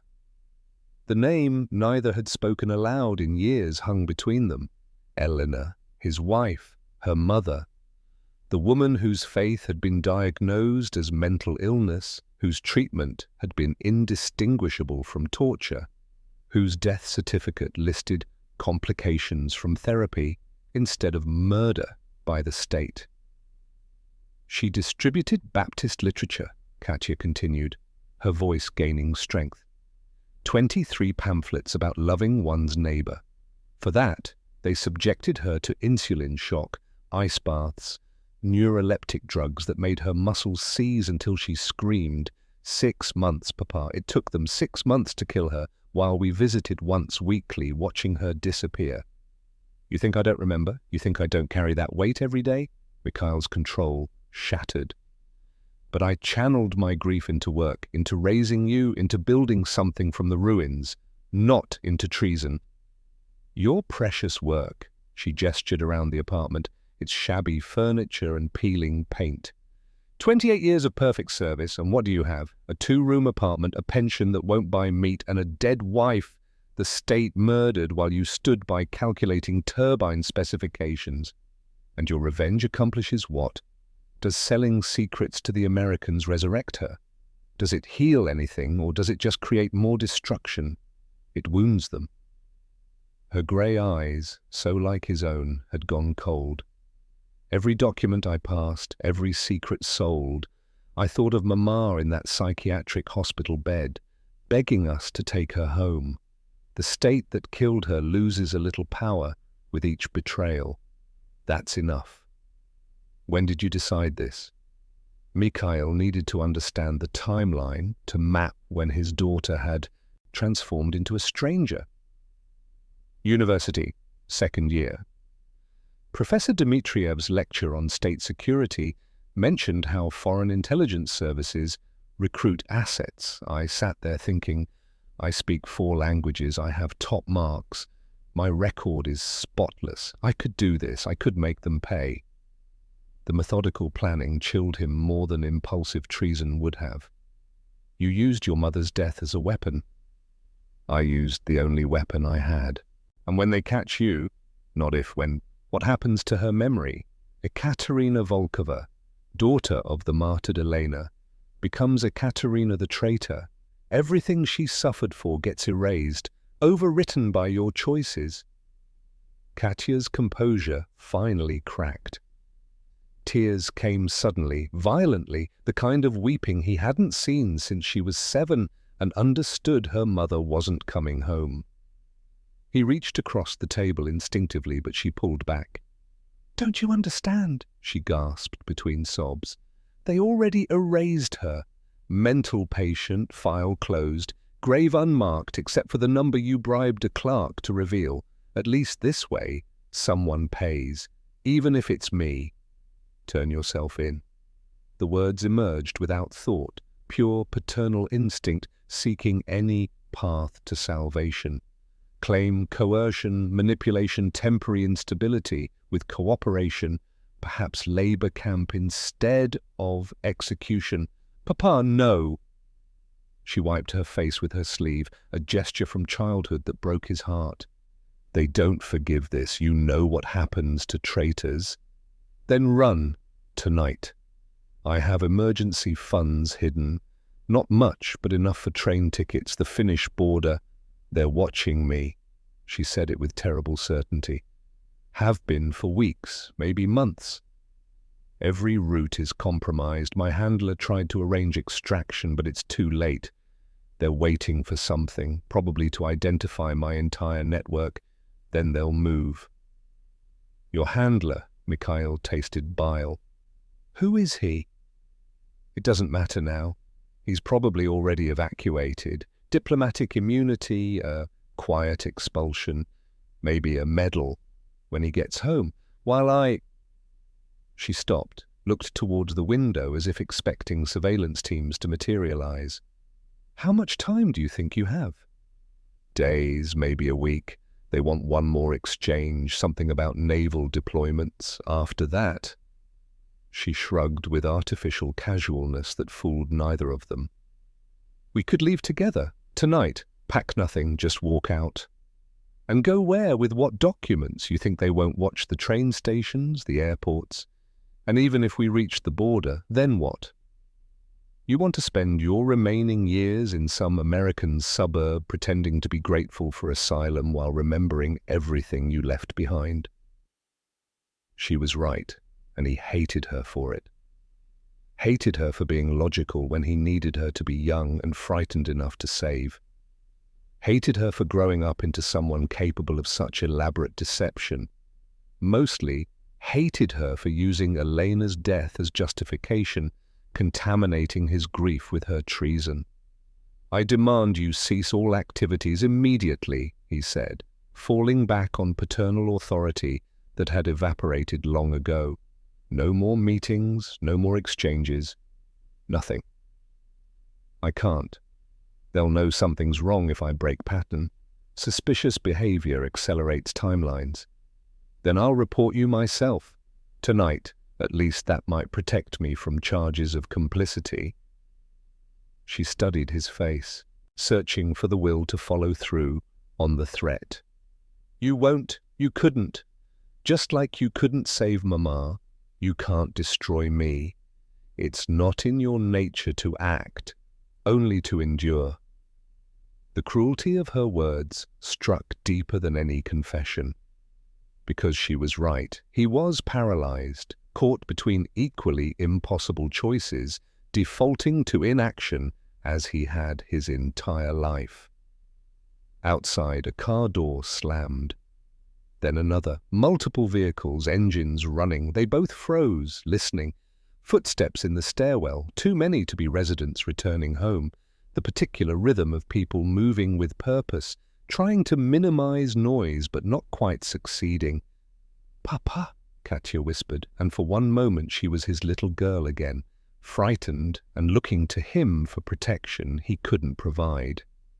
He stood, moved to the window, glimpsed dark vehicles positioned to block all exits. Men in civilian clothes that didn't disguise their military bearing. The knock, when it came, was almost polite, firm but not aggressive, as if they were simply collecting what was already theirs. "I'm sorry," Katya said, though he couldn't tell if she meant for the betrayal or for what was about to happen. "So am I," he replied, meaning both, meaning everything. The knocking repeated, louder. A voice called through the door. "Ekaterina Mikhailovna Volkova, this is State Security. Open the door immediately." She stood, smoothed her skirt with steady hands, walked toward her fate with the same determination that had carried her into treason. Mikhail followed, understanding that the next minutes would shatter whatever remained of their life together. The photographs lay abandoned on the kitchen table, evidence now redundant, 3 images that had captured not just Katya's deception, but the moment their family ended. At the door, she paused, turned to him one last time. "Everything I told them, everything I gave them, I did it for her. Please remember that." Then she opened the door, and the machinery of the state poured in, efficient and implacable, to collect what had always belonged to it, another family destroyed by the weight of history, another daughter lost to choices that seemed righteous until they consumed everything worth saving. October 19th, 1983, 11:47 p.m. The knock came again, harder, accompanied by the distinctive sound of multiple footsteps repositioning in the hallway. Mikhail reached for the door handle, but Katya placed her hand over his, gentle, restraining. "Let me get my coat first," she said quietly. She walked to the closet with unhurried precision, withdrew her grey wool coat and a small suitcase he'd never seen before. Brown leather, Western manufacture, the kind sold in hard currency stores. She'd been prepared for this moment probably for weeks. When she returned to the door, she'd transformed somehow, no longer his daughter, but a woman facing her fate with terrible composure. Mikhail opened the door before they could strike it with the battering ram 2 operatives carried. The tool looked absurd in the narrow hallway, its weight and purpose unnecessary for a 2-room apartment with a willing occupant. 12 men stood arrayed in the corridor and stairwell, an overwhelming force for one young woman who came up to most of their shoulders. Major Yuri Fedorovich Androsov stood at the front, his demeanor carrying an odd courtesy, as if apologizing for the late hour rather than a life-destroying arrest. 41 years old, grey threading through his military-cut hair, the kind of face that could belong to anyone's uncle, except for eyes that catalogued everything. Ekaterina Mikhailovna Volkova? A formality, her photographs covered his desk. Yes. You will come with us. Your cooperation is noted and appreciated. She stepped forward, suitcase in hand, then turned back to Mikhail. I knew this morning when you looked at me. Your eyes gave you away. They always have. Androsov gestured to two operatives. She travels in car 1. No restraints, unless she resists. I won't resist, Katya said, pulling on her coat with the same movements she'd performed thousands of mornings.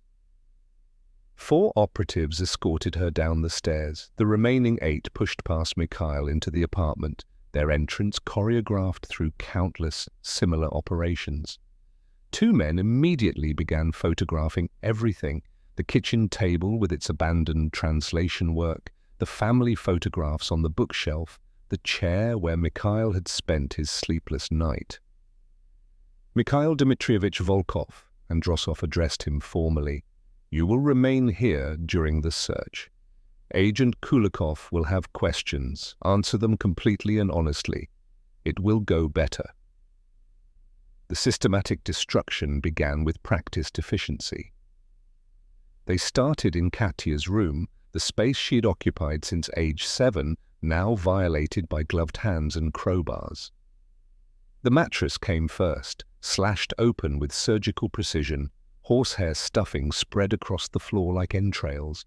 Nothing inside except more horsehair and the coiled springs that had supported her sleep. The dresser where Mikhail had found the photographs received particular attention. Each drawer removed, examined, the wood tested for hidden compartments. They discovered the false bottom in the 3rd drawer, a space barely 2 centimeters deep containing 3 passports. Finnish identity, Vera Nikolaevna Ivanova, textile buyer. Austrian, Maria Holstead, translator. Canadian, Catherine Brennan, graduate student. Each photograph unmistakably Katya, despite different hairstyles, different makeup, the slight weight changes that altered facial recognition patterns. Professional work, one operative muttered, examining the Canadian passport under ultraviolet light. These would pass any border inspection. The books came next. Hundreds of them, accumulated over years of education and voracious reading, each one shaken, spine examined, binding tested. From a hollowed-out copy of Anna Karenina, ironic choice, fell 6 cipher pads, their thin paper covered in number groups that meant nothing without the corresponding key. A technical manual on agricultural machinery yielded 3 rolls of film. Inside the brothers Karamazov, they found detailed maps of Moscow and Leningrad with specific locations marked in pencil. Dead drops, Mikhail realized, though the operatives would need to confirm each one. Agent Kulikov appeared beside Mikhail with a notebook. The same man who'd lived below them for months, listening to their lives through hidden microphones. 38 forgettable features, perfect for surveillance work. Voice carefully neutral. When did you discover your daughter's activities? Monday morning. I found photographs while looking for aspirin. Yet you waited 3 days to report it. I didn't know what to do. I couldn't believe. Mikhail's voice cracked.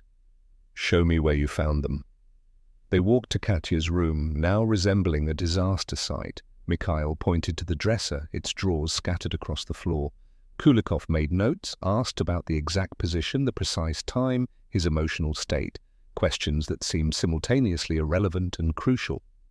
In the bathroom, they discovered the dark room setup behind loose tiles, and in larger chemical trays, packages of photographic paper with West German labels, the perfume bottle of dissolution compound on the sink, its lavender scent unable to mask the chemical nature.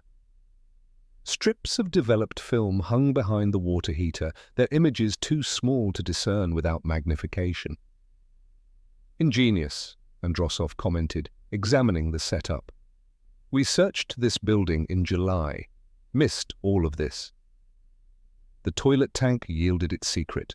$10,000 American in mixed bills, wrapped in waterproof plastic secured with electrical tape. More money than most Soviets saw in a lifetime, hidden where only the most thorough search would discover it. The operatives photographed each bill's serial number before bagging them as evidence. The kitchen received the same methodical treatment.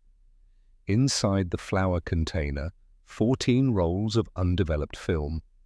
Behind the stove, a radio transmitter no larger than a cigarette pack, its antenna wire threaded through the wall to merge with the building's electrical system. Frequency settings indicated it could reach CIA listening posts in West Germany, though only with perfect atmospheric conditions. They pried up floorboards with controlled violence, revealing nothing but 60 years of dust and mouse droppings. The ceiling panels in the hallway, when removed, exposed only the building's original construction. Every piece of furniture was disassembled, every cushion slashed, every pocket of space probed for secrets. From various hiding places emerged the tools of espionage. A Minox camera inside a lipstick tube, invisible ink in a bottle labeled as eye drops, microdots hidden among legitimate postage stamps, one-time code pads sewn into the hem of Elena's old coat, the one Mikhail indeed couldn't bear to discard.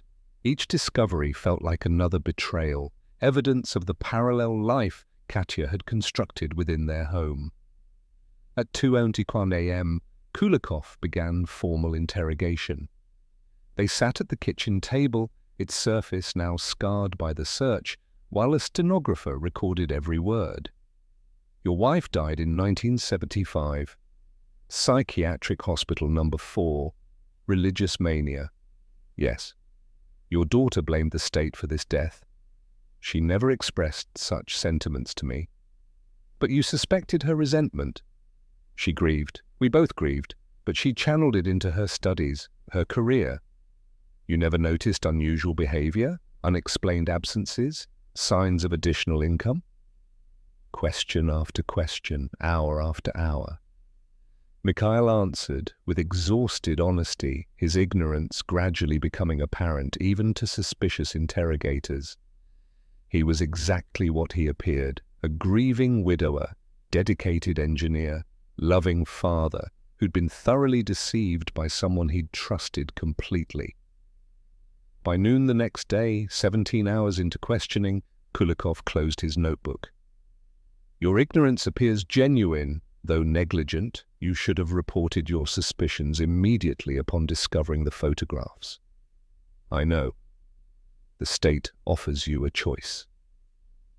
Androsov had returned, looking as fresh as if he'd had a full night's sleep. Publicly denounce your daughter.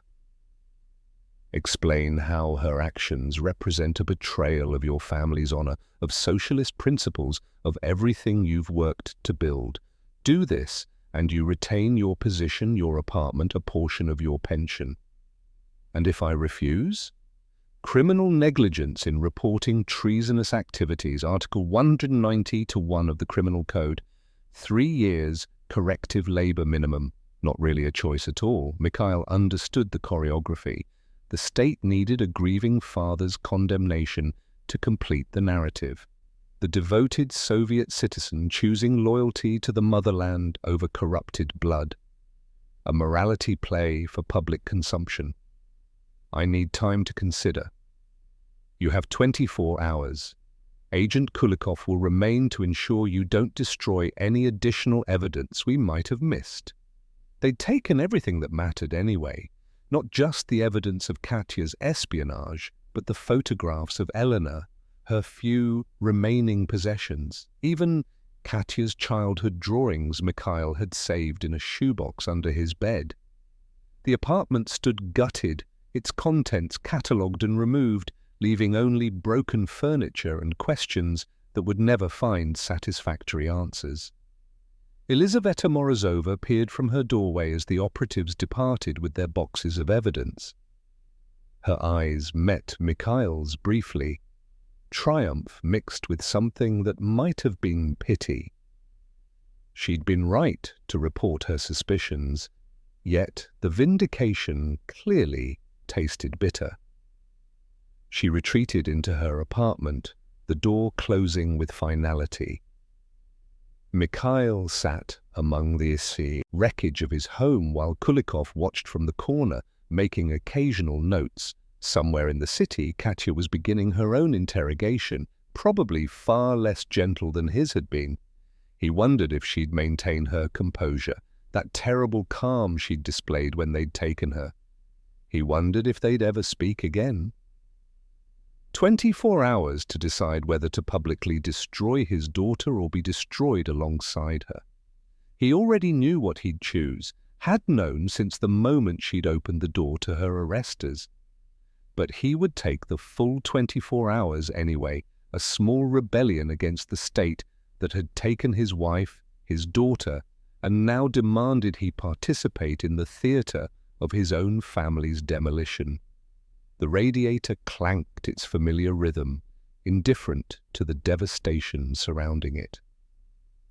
Outside, life continued, workers heading to factories, children to schools, the machinery of the state grinding forward as it always had, reducing individual tragedies to statistics in files that would be classified for decades before scholars would try to understand the human cost of ideology and betrayal, love and duty, the impossible choices that destroyed families, one careful betrayal at a time.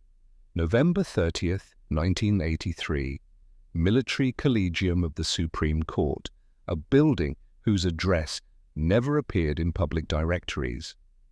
The courtroom held 23 people, 3 judges, prosecutor, defense attorney, stenographer, security detail, and Mikhail Volkov, the only family member permitted to attend. Katya sat in the defendant's cage, a metal enclosure that made her look even smaller than her actual height. She'd lost weight during the 6 weeks of interrogation, her cheekbones sharp beneath grey skin. Her hair, once lustrous, hung limp. But her eyes remained steady as the prosecutor read from her confession. 73 pages, single-spaced, signed on every page with her distinctive handwriting. The prosecutor's voice droned through the details. 18 months of active espionage, 43 confirmed intelligence transfers, estimated damage to state security classified but substantial. She'd named 14 Soviet citizens who'd unknowingly provided information, ministry colleagues who'd discussed work over lunch, officials who'd left documents briefly unattended, a janitor who'd mentioned which offices stayed lit past midnight. The accused also identified 3 diplomatic personnel engaged in intelligence activities under official cover. The prosecutor adjusted his glasses. James Morrison, British Embassy, departed Moscow, November 28th for urgent medical treatment in London. Marta Lindqvist, Finnish trade delegation, recalled to Helsinki November 29th for family emergency. Peter Hoffman, Austrian Cultural Office, transferred to Bangkok November 30th. Each departure meticulously timed to avoid the embarrassment of formal expulsion. The intelligence service's polite fiction, everyone pretending these were coincidental reassignments while knowing the truth. Morrison would receive commendations in London. Katya would receive a bullet in Lefortovo. The defense attorney, appointed by the state, offered token resistance. The accused was psychologically vulnerable following her mother's death. Foreign agents exploited this grief, manipulating her through sophisticated means. His heart wasn't in it. Everyone knew the verdict had been decided before the trial began. When invited to speak, Katya stood carefully, gripping the cage bars for support. "I acted alone in my decisions. No one coerced me. Those named in my confession were innocent of intentional wrongdoing. I accept full responsibility." Her voice carried no emotion, as if discussing someone else's life. She looked at Mikhail once, briefly, something flickering in her eyes, regret, love, exhaustion, before returning her gaze to the judges. The deliberation lasted 12 minutes. Guilty under Article 64 of the RSFSR Criminal Code. High treason in the form of espionage. Sentence: death by shooting, execution to be carried out following denial of clemency appeal. Katya received the verdict standing, nodded once, sat down. The guards flanked her immediately, preparing for transport back to Lefortovo prison. As they led her past Mikhail, she whispered, "Please feed Pushkin." Her cat, forgotten in the chaos of arrest, presumably still hiding somewhere in their destroyed apartment. December the 3rd, Mikhail was permitted one visit. Lefortovo's visiting room smelled of disinfectant and fear, its green walls absorbing decades of final conversations. Katya sat across a metal table, hands folded, wearing a grey prison uniform that made her look like a stranger. They had 15 minutes. "Pushkin is with the Popovs," he told her first. "They'll take good care of him." "Thank you." Silence stretched between them, filled with everything unsayable. Finally she spoke. "I dream about Mama. She tells me she understands." "Dreams aren't absolution." "I know." She studied her hands, nails bitten to the quick. "In my confession, I told them about the intelligence I passed, grain shipments, industrial plans, reactor specifications. What I didn't tell them, couldn't tell them, was that 3 times I provided information about military preparations that weren't defensive, mobilizations that could have led to confrontations the Americans knew to reduce their own preparations, avoiding escalation. You want me to believe you prevented wars? I want you to know it wasn't all destruction. Some secrets, when shared, save lives rather than end them." The guard announced 5 minutes remaining. "Papa, there's money hidden in the basement, behind the electrical panel wrapped in plastic. 10,000 rubles. I know they'll reduce your pension. Please use it." He wanted to refuse, but pragmatism won. A reduced pension meant choosing between food and heat. Pride was a luxury he could no longer afford. "I denounced you," he said suddenly. "Publicly. They made me read a statement at the factory, called you a cancer on our family's honor. I know, Kulikov would have written it for you, short sentences, emotional appeals to socialist loyalty. It's their formula."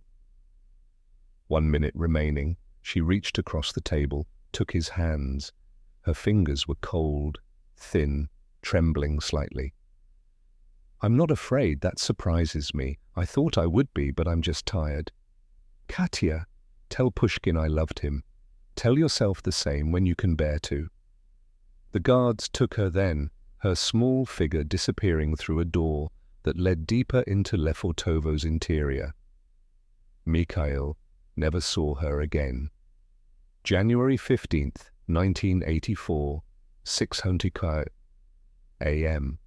The execution was carried out in Lefortovo's basement, a single shot to the back of the head, the standard method for traitors. Her body was cremated immediately, ashes disposed of in an unmarked section of Donskoy Cemetery reserved for enemies of the state. Plot number 47B16, though officially no such designation existed. Mikhail learned of the execution 3 days later through an official notice that also informed him of his forced retirement. 28 years of service terminated with immediate effect. His pension, already modest, was reduced by 60%.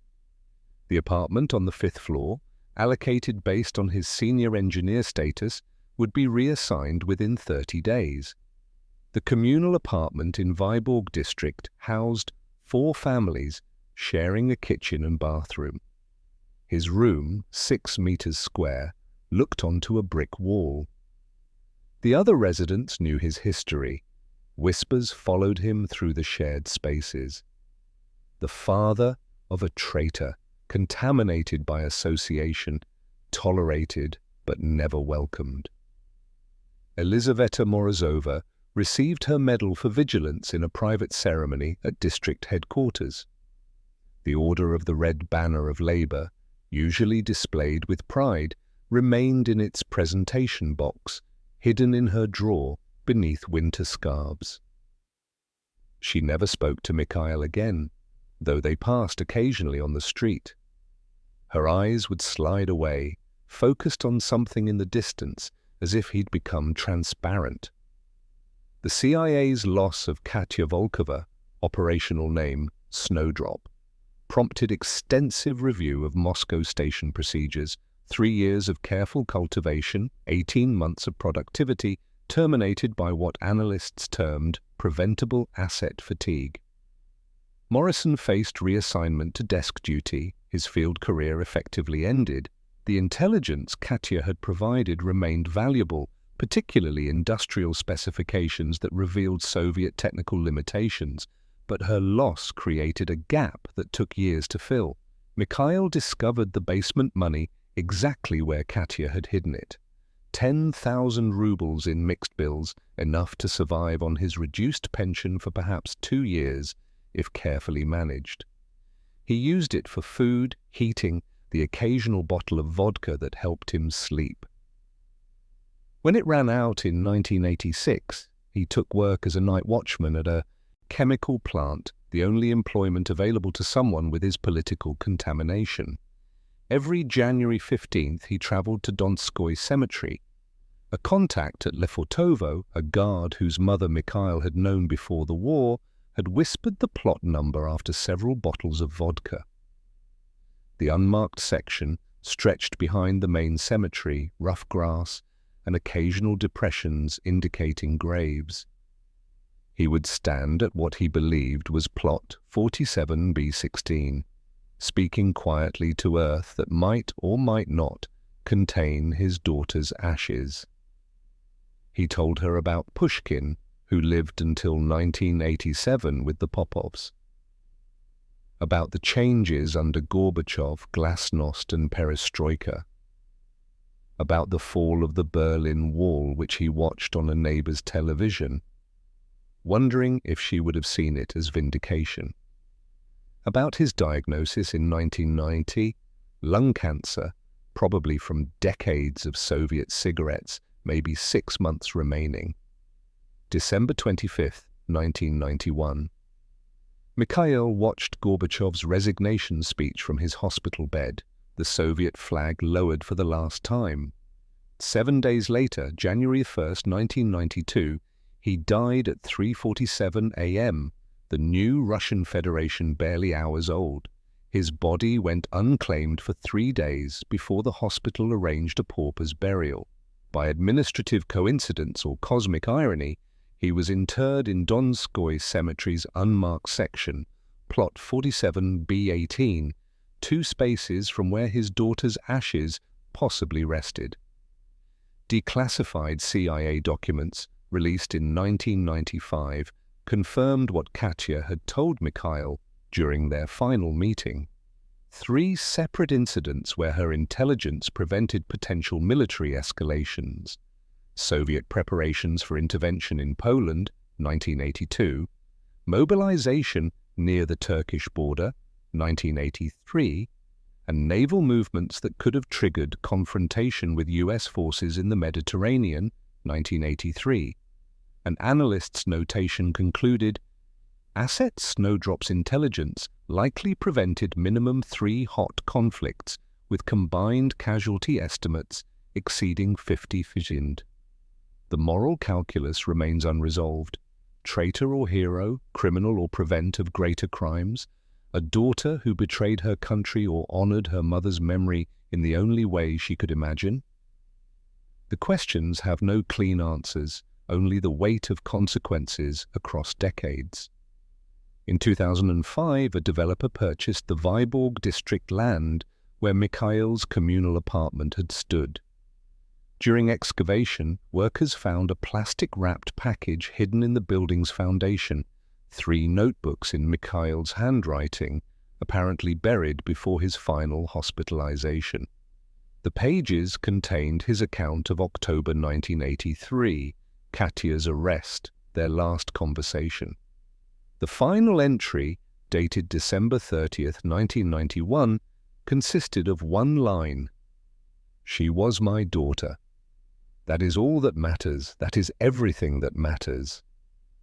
The notebooks went to state archives, where they remain classified. But the truth lives in the unmarked graves of Donskoy Cemetery, where father and daughter lie in proximity, if not peace. Their stories, dissolved into Russian earth that has absorbed so much sorrow, it can surely accommodate 2 more lives destroyed by the terrible arithmetic of history. The state that killed them both has vanished, but the questions they embodied persist.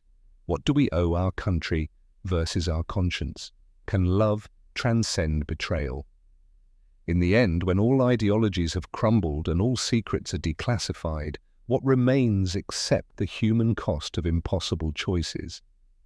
The answer, like Mikhail and Katya Volkov, rests in plot numbers that officially don't exist, in graves that no one visits anymore, in the silence that follows when there's nothing left to say except goodbye.